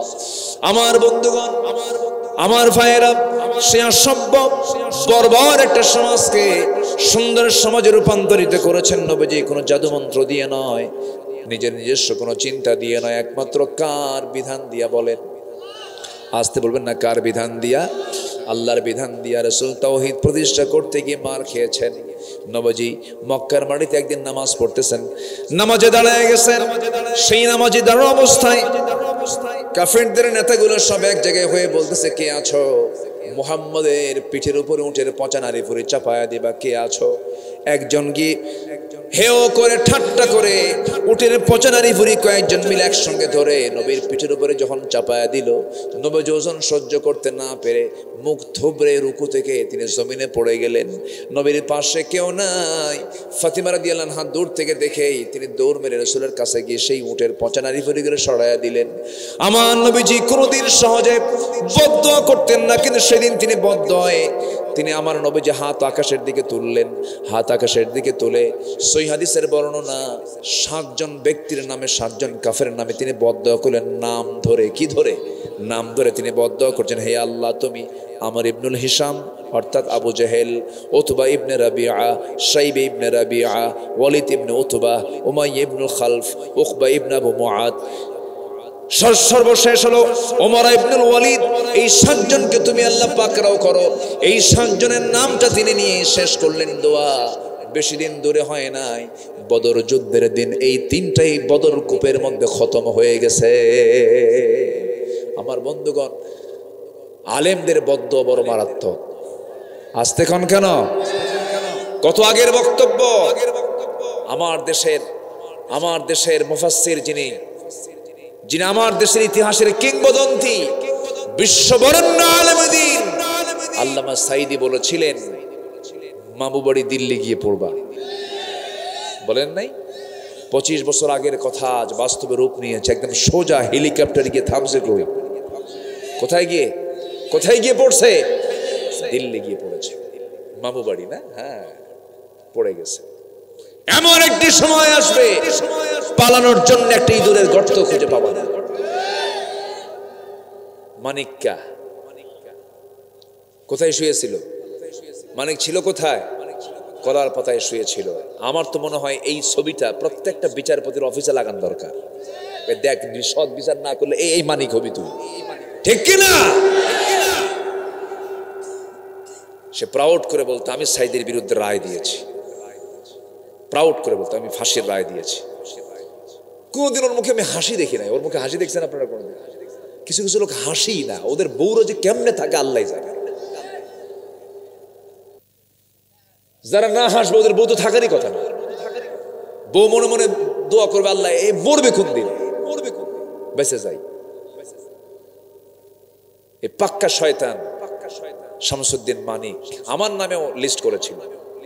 116 জন আলিমের তালিকা করেছিল, এর মধ্যে আমার নামটা ঢুকাইছিল। 2 বছর হয়নি তালিকা আমাদের করতে গিয়ে তোমরা তালিকায় পড়ে গেছো, ঠিক কিনা? আল্লামা সাঈদীকে আমরা হারিয়েছি, হারাতাম না। ওরা আল্লামা সাঈদীকে হত্যা করেছে। নাটক তৈরি করে তাকে বিষ প্রয়োগ করে, পয়জনিং করে তাকে হত্যা করা হয়েছে।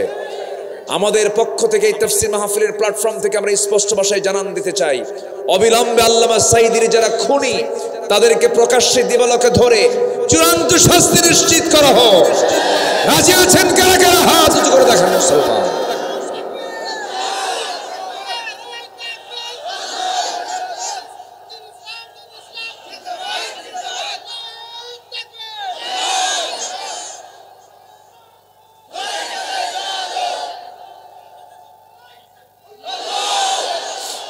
আল্লাহ কবুল করুন, জোরে বলি আমিন।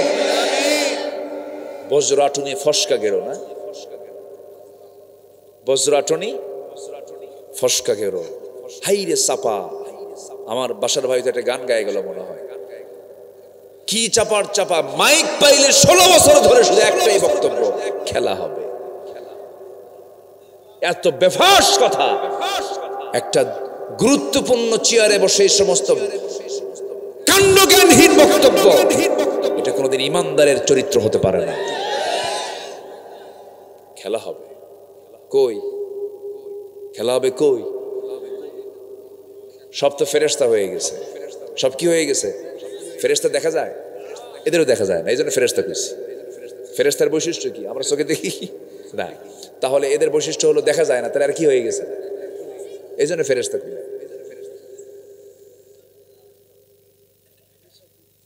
কি কষ্ট পাচ্ছেন নাকি আপনারা? একটু জিকির করি লা ইলাহা,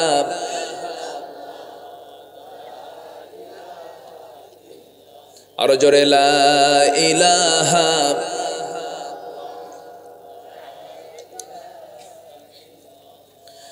লা ইলাহা ইল্লাল্লাহু মুহাম্মাদুর রাসূলুল্লাহ সাল্লাল্লাহু আলাইহি ওয়াসাল্লাম।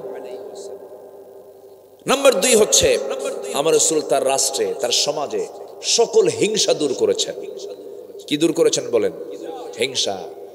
তিনি হিংসা মুক্ত একটি সমাজ গড়েছিলেন। আমাদের সমাজে তো হিংসা নাই। এই আব্বুর, এই আব্বু বসো। মাশাআল্লাহ, এটা কার? এটা মাল কার? মাশাআল্লাহ, তাই তো জায়গা মতো আসতেছে, বলি আলহামদুলিল্লাহ। কি আছে না, আল্লাহ বলছেন না এগুলো, আল মালু ওয়াল বানুনা জিনা, আছে না? হ্যাঁ, আল্লাহ মালের কথা কইছে তো। কার মাল? হ্যাঁ। এই আব্বু বসো, কথা বলে কেন? বসো। হ্যাঁ, খুব সুন্দর, একদম বাবার মতো না? জি আলহামদুলিল্লাহ, বসো। আমি কি দোয়া করে দিই? আলোচনা চালাবো? জি, জোরে বলি ইনশাআল্লাহ। রাসূল এমন সমাজ গড়ে তুললেন যে সমাজে কোনো কি ছিল না, হিংসা ছিল না। এখন তো হিংসা নাই। জমি কিনে একজন, ঘুম হয় না আরেকজনের। আছে না এরকম? আছে না? গ্রামে একজন জমি কিনছে, হয়তো বা একটু টাকা পয়সা আল্লাহ দিছে, হয়তো প্রবাসে থাকে, অথবা ছেলে ভালো চাকরি করে, জমি কিনছে, ওর পাশের জমিওয়ালার ঘুম নাই। হাইরে, কি আছে না বলেন তো? খেলে কপাল থাপড়ায়। হলোটা কি? এই যে হিংসা, আপনি যখন ভাববেন, আপনি ইমানটা পরিমাপ করবেন, যখন দেখবেন আপনার মধ্যে হিংসা আসতেছে, ভাবতে হবে আপনার ইমান ক্যান্সার আক্রান্ত হয়েছে। কি বলেন? কি আক্রান্ত হয়েছে? ক্যান্সার। ইমানেরও কিন্তু ক্যান্সার আছে, এর মধ্যে ক্যান্সার একটা হচ্ছে হিংসা। কি বলেন তো? হিংসা মানেই ওর মধ্যে ঢুকছে ক্যান্সার। قال إياكم في الحسد فإن الحسد يأكل الحسنات كما تأكل النار الحطب। আগুন লাকড়িকে খেয়ে শেষ করে, হিংসা কি ইমানকে শেষ করে দেয়। এই জন্য হিংসা করব না। আমার নবীর সময়ে ইন্নামাল মুমিনুনা ইখওয়া ফাসলিহু বাইনা আখওয়াইকুম ওয়াত্তাকুল্লাহ, আল্লাহ পাক সূরা হুজরাতের 10 নম্বর আয়াতে এটা ক্লিয়ার করেছেন। আমার নবীজির সময় একটা বিখ্যাত যুদ্ধ হয়েছিল, হুনাইন। কি বলেন তো? কি হুনাইন যুদ্ধের সময় আমার নবীজি যুদ্ধ শেষে কিছু গনিমত পেলেন। সেই গনিমতের মালগুলো আরবদের মাঝে, কুরাইশদের মাঝে বন্টন করলেন, কিন্তু আনসারদেরকে দিলেন না। আনসার সাহাবীদের মধ্যে চরম অসন্তোষ দেখা দিল। একজন তো বলি ফেললো, রাসূল আরবদের সঙ্গে কুরাইশদের সঙ্গে মিশে গেছেন। কি কথা কি বুঝতেছেন আপনারা? এই সমস্ত অবস্থা যখন সৃষ্টি হয়ে গেল, রাসূল তখন মদিনার বাসিন্দা, রাসূলের কানে কথাটা চলে আসলো, বলুন এই ক্রাইসিসে ভ্রাতৃত্ব নষ্ট করা দরকার না, ভ্রাতৃত্ব আরো বাড়ানো দরকার। রাসূল দেখেন কি সুন্দর করে কথা বললেন, সেই সময় খেপলেন না, রাগ করলেন না, একটা তেজোদ্দীপ্ত আবেগ আপ্লুত একটা বক্তব্য দিলেন, যা হাদিস আল্লাহ রাব্বুল আলামিনের এই পিয়ারা হাবিবের এই হাদিসটা, কথাটা কোট করা আছে, এখনো হাদিসে আছে। রাসূল বললেন, আওয়াজাতুম ইয়া মা'শারাল আনসার ফি আনফুসিকুম ফি লা'আতিন মিনাদ দুনিয়া তাল্লাফতু বিহা কওমান লিয়ুসলিমু وكلتكم إلى إسلامكم ألا ترضون يا معشر الأنصار أن يذهب الناس بالشاة والبعير وترجعوا برسول الله إلى رحالكم। ومن أنصار الصحابيরা মনক্ষুণ্ণ হচ্ছ তোমরা, যাদের কাছে কোনো সামান নাই, সম্পদ নাই, তাদেরকে আমি ভেড়া দিয়েছে, দুম্বা দিয়েছে, উট দিয়েছে, তারা এগুলো নিয়ে চলে গেল। আর তোমরা তোমাদের প্রিয় রাসূলকে তোমাদের বাড়িতে নিয়ে যাচ্ছ, তোমরা কি অসন্তুষ্ট হয়েছো নাকি? আল্লাহু আকবার বলেন। তারা নিয়ে যাচ্ছে, ভেড়ার উটগুলো নিয়ে গেল, আর তোমাদের সঙ্গে তোমাদের ঘরে নিয়ে যাচ্ছ তোমাদের রাসূলকে, তোমরা কি অসন্তুষ্ট নাকি? সঙ্গে সঙ্গে সাহাবাদের মধ্যে কান্নার রোল পড়ে গেছে, হুজুর বড় ভুল হয়ে গেছে, আমরা রাসূলকে পেয়েছি। জোরে বলে সুবহানাল্লাহ। আমি দিলাম ওদের অভাবের কারণে, ওদের হাতে গনিমতের মালগুলো বুঝাই দিলাম, ওদেরকে দিলাম, ওরা ভেড়ার উট নিয়ে সন্তুষ্ট হয়ে ফিরে গেছে। তোমরা কি তোমাদের রাসূলকে নিয়ে সন্তুষ্ট চিত্তে বাড়ি ফিরবা না? আমি তো তোমাদের সাথে আছি। আল্লাহু আকবার। চিন্তা করুন, হিংসা দূর করার জন্য রাসূল কি সুন্দর পদ্ধতিগুলো অবলম্বন করেছেন। আমরা এগুলো করব, জোরে বলি ইনশাআল্লাহ। হিংসা যখনই আসবে তখন হিংসাকে মন থেকে সরায় ফেলবো। আল্লাহ কবুল করুন, জোরে বলি আমিন। জি, নাম্বার 3, ন্যায় বিচার প্রতিষ্ঠা। আইন সবার জন্য, আজ থেকে আইন সবার জন্য সমান। আমার নবীজি যখন তিনি বিচারপতি, একটা বিচার চলে আসলো, আমার নবীজি বললেন কোনো কথা নাই। কি হয়েছে হুজুর? মহিলা একজন চুরি করছে, হাত কাটো। হুজুর সম্ভ্রান্ত পরিবারের মেয়ে, ওগুলো কুলাবে না। সারিকু সারিকাতু ফাকতাউ আইদিয়াহুমা, কোনো কথা নেই, তার হাতটা কেটে ফেলো। ওই সম্ভ্রান্ত পরিবারের যে মেয়েটা চুরি করে ধরা পড়েছে, তার আত্মীয় স্বজন গিয়ে সব সাইয়েদনা ওমর ফারুকের বাড়িতে গিয়ে সব শেল্টার নিয়ে বলছে, আপনি বললে রাসূল শুনবেন, আপনি একটু সুপারিশ করুন। বাধ্য হলেন ওমর ফারুক রাসূলের সামনে যেতে। গিয়ে বলছেন, হুজুর সামাজিক কারণে বাধ্য হলাম, আপনার কাছে আসছি, দেখুন তো বিবেচনা করা যায় কিনা, কি হয়েছে, শাস্তি লাঘব করা যায় কিনা। রাসূলের চক্ষু লাল হয়ে গেছে, চেহারা রক্তিমাকার ধারণ করেছে। রাসূল বলছেন, ওমর তোমার দারাজ কণ্ঠ গেল কোথায়? তোমার দারাজ কণ্ঠ গেল কোথায়? আল্লাহি লাউ আন্না ফাতিমাতা বিনত মুহাম্মদ সারাকাত লাকাতাতু ইয়াদাহা, আমার কলিজার টুকরা মেয়ে ফাতিমা যদি চুরি করে ধরা পড়তো, ওই ফাতিমা না হয়ে আজকে আমি রাসূল নিজে তার বাবা হয়ে সবার চোখের সামনে আমার মেয়ের হাতটা কেটে ফেলে দিতাম। কোনো কথা নাই, হাত কাট। আল্লাহু আকবার। নবীজি বিচারে ছিলেন নরম না কঠোর? কঠোর। ডাকাতের বিচার রাসূল করেছেন, ডাকাতের বিচার। একজন সাহাবী এসে বলে, হুজুর ডাকাত তো মরে যাচ্ছে, পানি চায়, পানির জন্য ছটফট করছে, বালু চাটতেছে মরুভূমির, কি করবো? রাসূল বললেন, ও যখন ওই রাখালকে মারছে তখন কি ওকে পানি দিছিল না? ওকে কি একটু দয়া করেছিল না?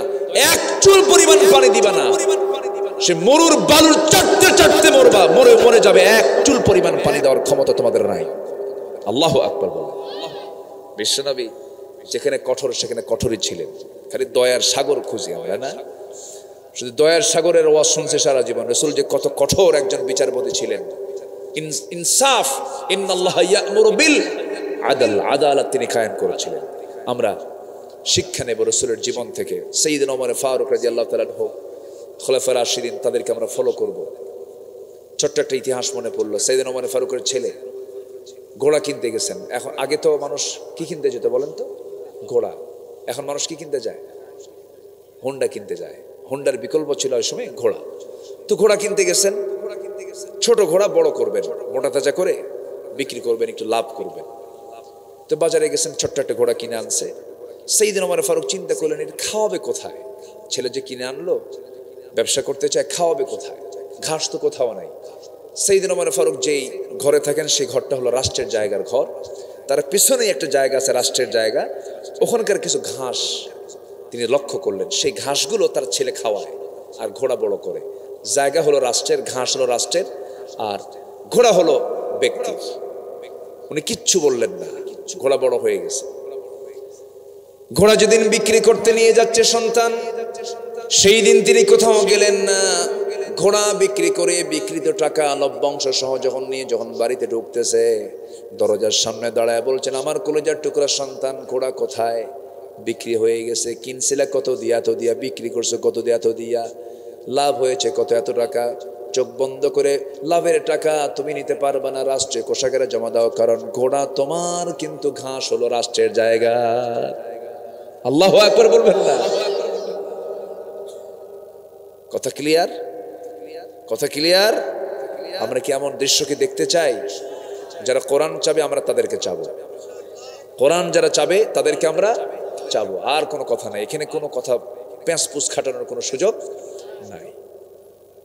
নাম্বার 4, রাসূল সামাজিক দায়িত্ব এবং দরিদ্রদের সহযোগিতা করেছেন। রাসূলের রাষ্ট্রের একটা সমাজের একটা গুরুত্বপূর্ণ বৈশিষ্ট্য ছিল হলো দুর্বলগুলো সবচেয়ে বেশি সাহায্য পেয়েছে। আল্লাহু আকবার বলে। যারা দুর্বল তাদের সহযোগিতা সবচাইতে বেশি ছিল, তাদের দিকে রাসূল বেশি খেয়াল করতেন। এক ছেলে হেঁটে যাচ্ছে, ছোট্ট ছেলে, এতিম ছেলে, এইদিকে আসো তো, কোথায় বাড়ি তোমার? কমক জায়গায়। আব্বা নাই। যখন শুনেছেন আব্বা নাই, চট করে কোলের মধ্যে তুলে নিয়েছেন, তুলে নিয়ে চলে গেছে সোজা ঘরের মধ্যে, গিয়ে বলছে আয়েশা দেখো কি আনছি। রাসূল বললেন এই ছেলেটা এইদিকে, ডেকে নিয়ে কোলের মধ্যে তুলে বাড়ির মধ্যে নিয়ে গিয়ে আম্মা জান আয়েশার সামনে দাঁড় করিয়ে বলছে কলিজার টুকরা সন্তান শোনো, আজকের থেকে আয়েশা তোমার মা, এই যে মহিলা তোমার মা, আর আজকের থেকে আমি তোমার বাবা হয়ে গেলাম। জোরে বলে সুবহানাল্লাহ। আলম ইয়াজিদকা ইয়াতীমান ফাআওয়া, কি বলেন? আলম ইয়াজিদকা ইয়াতীমান ফাআওয়া ওয়া ওয়াজাদাকা দাল্লান ফাহাদা ওয়া ওয়াজাদাকা আইলান ফাআগনা فأما اليتيم فلا تقهر وأما السائل فلا تنهر। এই আয়াতগুলো কি সামাজিক আয়াত না? সামাজিক আয়াত, সমাজের কথা এগুলো বলেছেন। ওয়ালা তাকরাবু মালাল ইয়াতীম, ইতিমের মালের কাছে তোমরা যেও না। যদি যাও তাহলে কি হবে? বুতুনিহিম নারা, পেটের মধ্যে জাহান্নামের আগুন তোলা হবে। ইতিমের মাল মেরে খাওয়া চাচা মনে হয় মাগুরায় নাই, আসতে বলবেন না, আছে না নাই? গ্রামের মধ্যে যদি কোনো গরিব কোনো এতিম সন্তান থাকে, কোনো এতিম সন্তান যদি থাকে, তার প্রতি যত্ন হয় না, অবহেলা হয়। বাপ নাই, কোনো গুরুত্বই দেয় না মানুষ, পাত্তাই দেয় না, তাকে অবহেলা করে। কিন্তু না না, সবচাইতে যত্ন নিতে হবে সেই গরিব এবং এতিমের। রাসূল এতিমের পাশে গিয়ে দাঁড়াতেন। আমি যেদিন একটা হাদিস পেয়েছি, আনা ওয়া কাফিলুল ইয়াতীম, রাসূল বলেছেন আমি এবং এতিমের যারা তত্ত্বাবধান করবে, আমি এবং ওই ব্যক্তি জান্নাতের মধ্যে 2 নখের দূরত্ব অবস্থান করব। সেই দিন থেকে প্ল্যান করে আমি নিজে একটা নিজস্ব তত্ত্বাবধান এতিমখানা চালু করেছি। আলহামদুলিল্লাহ, মনে খুব প্রশান্তি পাই।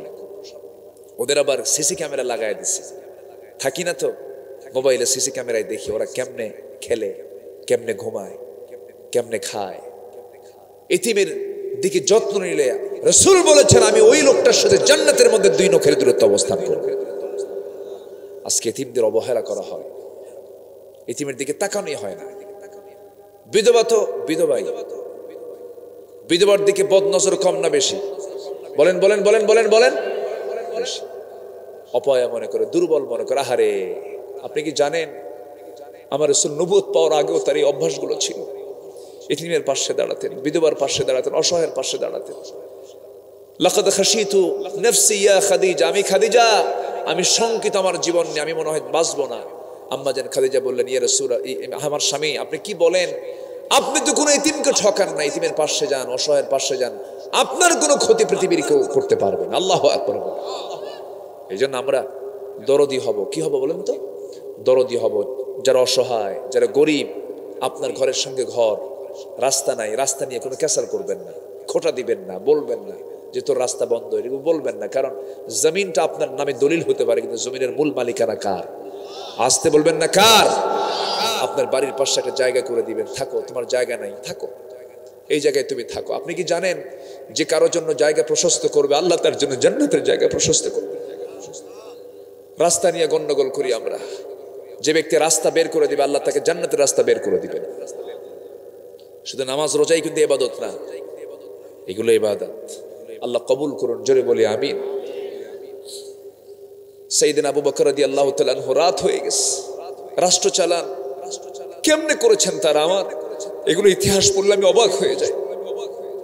রাত 3টার দিকে চলে গেছেন প্রতিবেশী এক বুড়িমার ঘরে, সারাদিন রাষ্ট্র চালায়া ক্লান্ত দেহ, বিছানায় যান নাই, চলে গেছেন মহিলার ঘরে। মহিলার ঘরে দরজায় ডাক দিয়েছেন, মা উঠেন, আপনার কোনো কাপড় চোপড় ধোয়া আছে কিনা ধুয়ে দেই। কাপড় চোপড় ধুয়ে দিচ্ছেন, কাপড় চোপড় পরিষ্কার করে, খাবার দাবার পরিষ্কার করে, সব প্রস্তুত করে সামনে রেখে চলে আসছেন। প্রত্যেকটা রাত্রে তিনি এগুলো করতেন। সেই বুড়ির স্বামী ছিল না, ছেলে মেয়ে কেউ ছিল না, কিন্তু প্রতিবেশী দেখতে যেতেন। সাইয়েদনা ওমর ফারুক একদিন দেখতে গেছেন, ডাক দিলেন, বুড়িমা খোলেন, আমি আপনার খেদমত করার জন্য আসছি। কেন খেদমত একজন করে থুয়ে চলে গেছে। 3 রাত খুঁজলেন যে লোকটাকে। তৃতীয়তম রাত্রে তিনি আড়ালে দাঁড়ায় আছেন, দেখি তো কে বের হয়। বের হওয়ার সময় দেখেন কেউ না, সাইয়েদনা আবু বকর। ওমর ফারুক বলছেন, আপনি রাষ্ট্র চালাবেন, রাতও জাগবেন, সব আপনি করবেন, আমাদের করার সুযোগ দিবেন না। সাইয়েদনা আবু বকর বলছেন, ওমর, হাসরের ময়দানে তোমার আমলনামা আমার কাঁধে আসবে না, আমার আমলনামা তোমার কাঁধে যাবে না, আমাকে করতে দাও। সুবহানাল্লাহ বলবেন না? খায়রুন নাস মান ইয়ানফাউন নাস। আমার নবীজি খেদমত করতে বলেছেন, শিখিয়ে দিয়েছেন। সাইয়েদনা আবু বকর রাদিয়াল্লাহু আনহু তিনি ইন্তেকাল করলেন 2 বছর পর। খেলাফতের দায়িত্ব কাঁধে আসলো হলো দ্বিতীয় খলিফা ওমর ফারুকের উপরে। বুড়ি মহিলা বেঁচে আছে। বুড়ি মহিলা জানে না যে প্রথম খলিফা আবু বকর মারা গেছেন। যেদিন মারা গেছেন তার পরের দিনই সাইয়েদনা ওমর ফারুক খেদমতের জন্য দরজায় কড়া নিয়েছেন। উনি ভেবেছেন মনে হয় আবু বকর চলে আসছে, দরজা খুলে দিয়েছেন, সকল কিছু সম্পন্ন করেছেন, খাবার দাবার সব রেডি করে তার সামনে রেডি করে থুয়ে আসছেন। খেতে বসেছেন। বুড়ি মহিলা খেজুর একটা মুখের মধ্যে দেওয়া মাত্রই খেজুরের ভিতরের বিচিটা যখন দাঁতের সঙ্গে লেগে গেছে, কেঁদে কেঁদে বলছেন, আরে আমার মনে হয় আমার প্রথম খাদেম আবু বকর আর নাই, দুনিয়া থেকে বিদায় নিয়েছে। কারণ আমার আবু বকর যখন আমার সেবা করতে আসতো, সে শুধু খেজুরগুলো ধুয়ে দিত না, খেজুরের বিচিগুলো সরায়া সরায়া রাখতো, আমার যেন খেতে কষ্ট না হয়। আল্লাহু আকবার বলেন। কি ছিলেন তারা! আসুন না আমরা সামাজিক দায়িত্ব পালন করি, অসহায় পীড়িত এই সমস্ত ব্যক্তিদের পাশে আমরা দাঁড়াই। জোরে বলি ইনশাআল্লাহ। আল্লাহ কবুল করুন, আল্লাহ কবুল করুন। নাম্বার 5, রাষ্ট্রীয়ভাবে ইসলামী শিক্ষা, সামাজিকভাবে ইসলামী শিক্ষা প্রতিষ্ঠিতকরণ তিনি প্রতিষ্ঠার জন্য উদ্যোগ নিয়েছেন। এমনকি যুদ্ধবন্দী তার মুক্তির জন্য রাসূল বলেছেন, ওকে শিক্ষা দাও, তোর মুক্তি হলো তুই কোরআন শিখে এখান থেকে বিদায় নিবি, তুই শিখবি, তুই দিন শিখবি, তুই শিক্ষিত হবি, তুই অক্ষর জ্ঞান শিখবি। আল্লাহু আকবার বলে। আমার রাসূল কি করেন নাই? এই সমস্ত কাজগুলো আমরা করব। জোরে বলি ইনশাআল্লাহ, আরো জোরে বলি ইনশাআল্লাহ। মাদ্রাসায় চোখ বন্ধ করে ছাত্রকে দিয়ে দেব, সন্তানকে দিয়ে দেব। জোরে বলি ইনশাআল্লাহ। মাদ্রাসায় পড়বে, সে ডাক্তারও হবে, আলেমও হবে। কিন্তু আপনি স্কুলে পড়াবেন, কলেজে পড়াবেন, সে শুধু ডাক্তার হবে কিন্তু আলেম হতে পারবে না, সে কোরআন জানতে পারবে না। মাদ্রাসায় পড়বেন, সে 2 এর মধ্যে কি সব থাকবে, মানে একের মধ্যে সব থাকবে, একের মধ্যে সব, একের মধ্যে সব থেকে যাবে। কিন্তু আপনি স্কুলে পড়াবেন, একের মধ্যে সব পাবেন না, সে শুধু একটাই পাবে। চোখ বন্ধ করে দিয়ে দিবেন মাদ্রাসায়, সন্তান আলেম হোক, আপনার জন্য বড় উপকার হবে। আপনি একদিন বুঝবেন যে আলেমের বাপ হওয়ার কি মজা। বলি আলহামদুলিল্লাহ, জোরে বলি আলহামদুলিল্লাহ। আল্লাহ কবুল করুন। অনেক রাত হয়েছে। আমি এত লম্বা সময় মনে হয় এই বছরে কোথাও এত সময় আমি দিয়েছি আমার খুব কম মনে পড়ে, হয়তো দিয়েছি খুব কম জায়গায়। যতটুকু হয়েছে আমরা বলে ফেলি আলহামদুলিল্লাহ, জোরে বলি আলহামদুলিল্লাহ। আমরা দোয়া করবো, সবাইকে ফজর নামাজ পড়বো না ইনশাআল্লাহ? ফজর পড়বেন কারা কারা, একটা হাত তুলে দেখান তো। জোরে বলি আল্লাহ আমাদেরকে ফজর, জহর, আসর, মাগরিব, এশা 5 ওয়াক্ত সালাত আদায় করার তৌফিক তুমি আল্লাহ দিয়া দাও। জোরে বলি আমিন।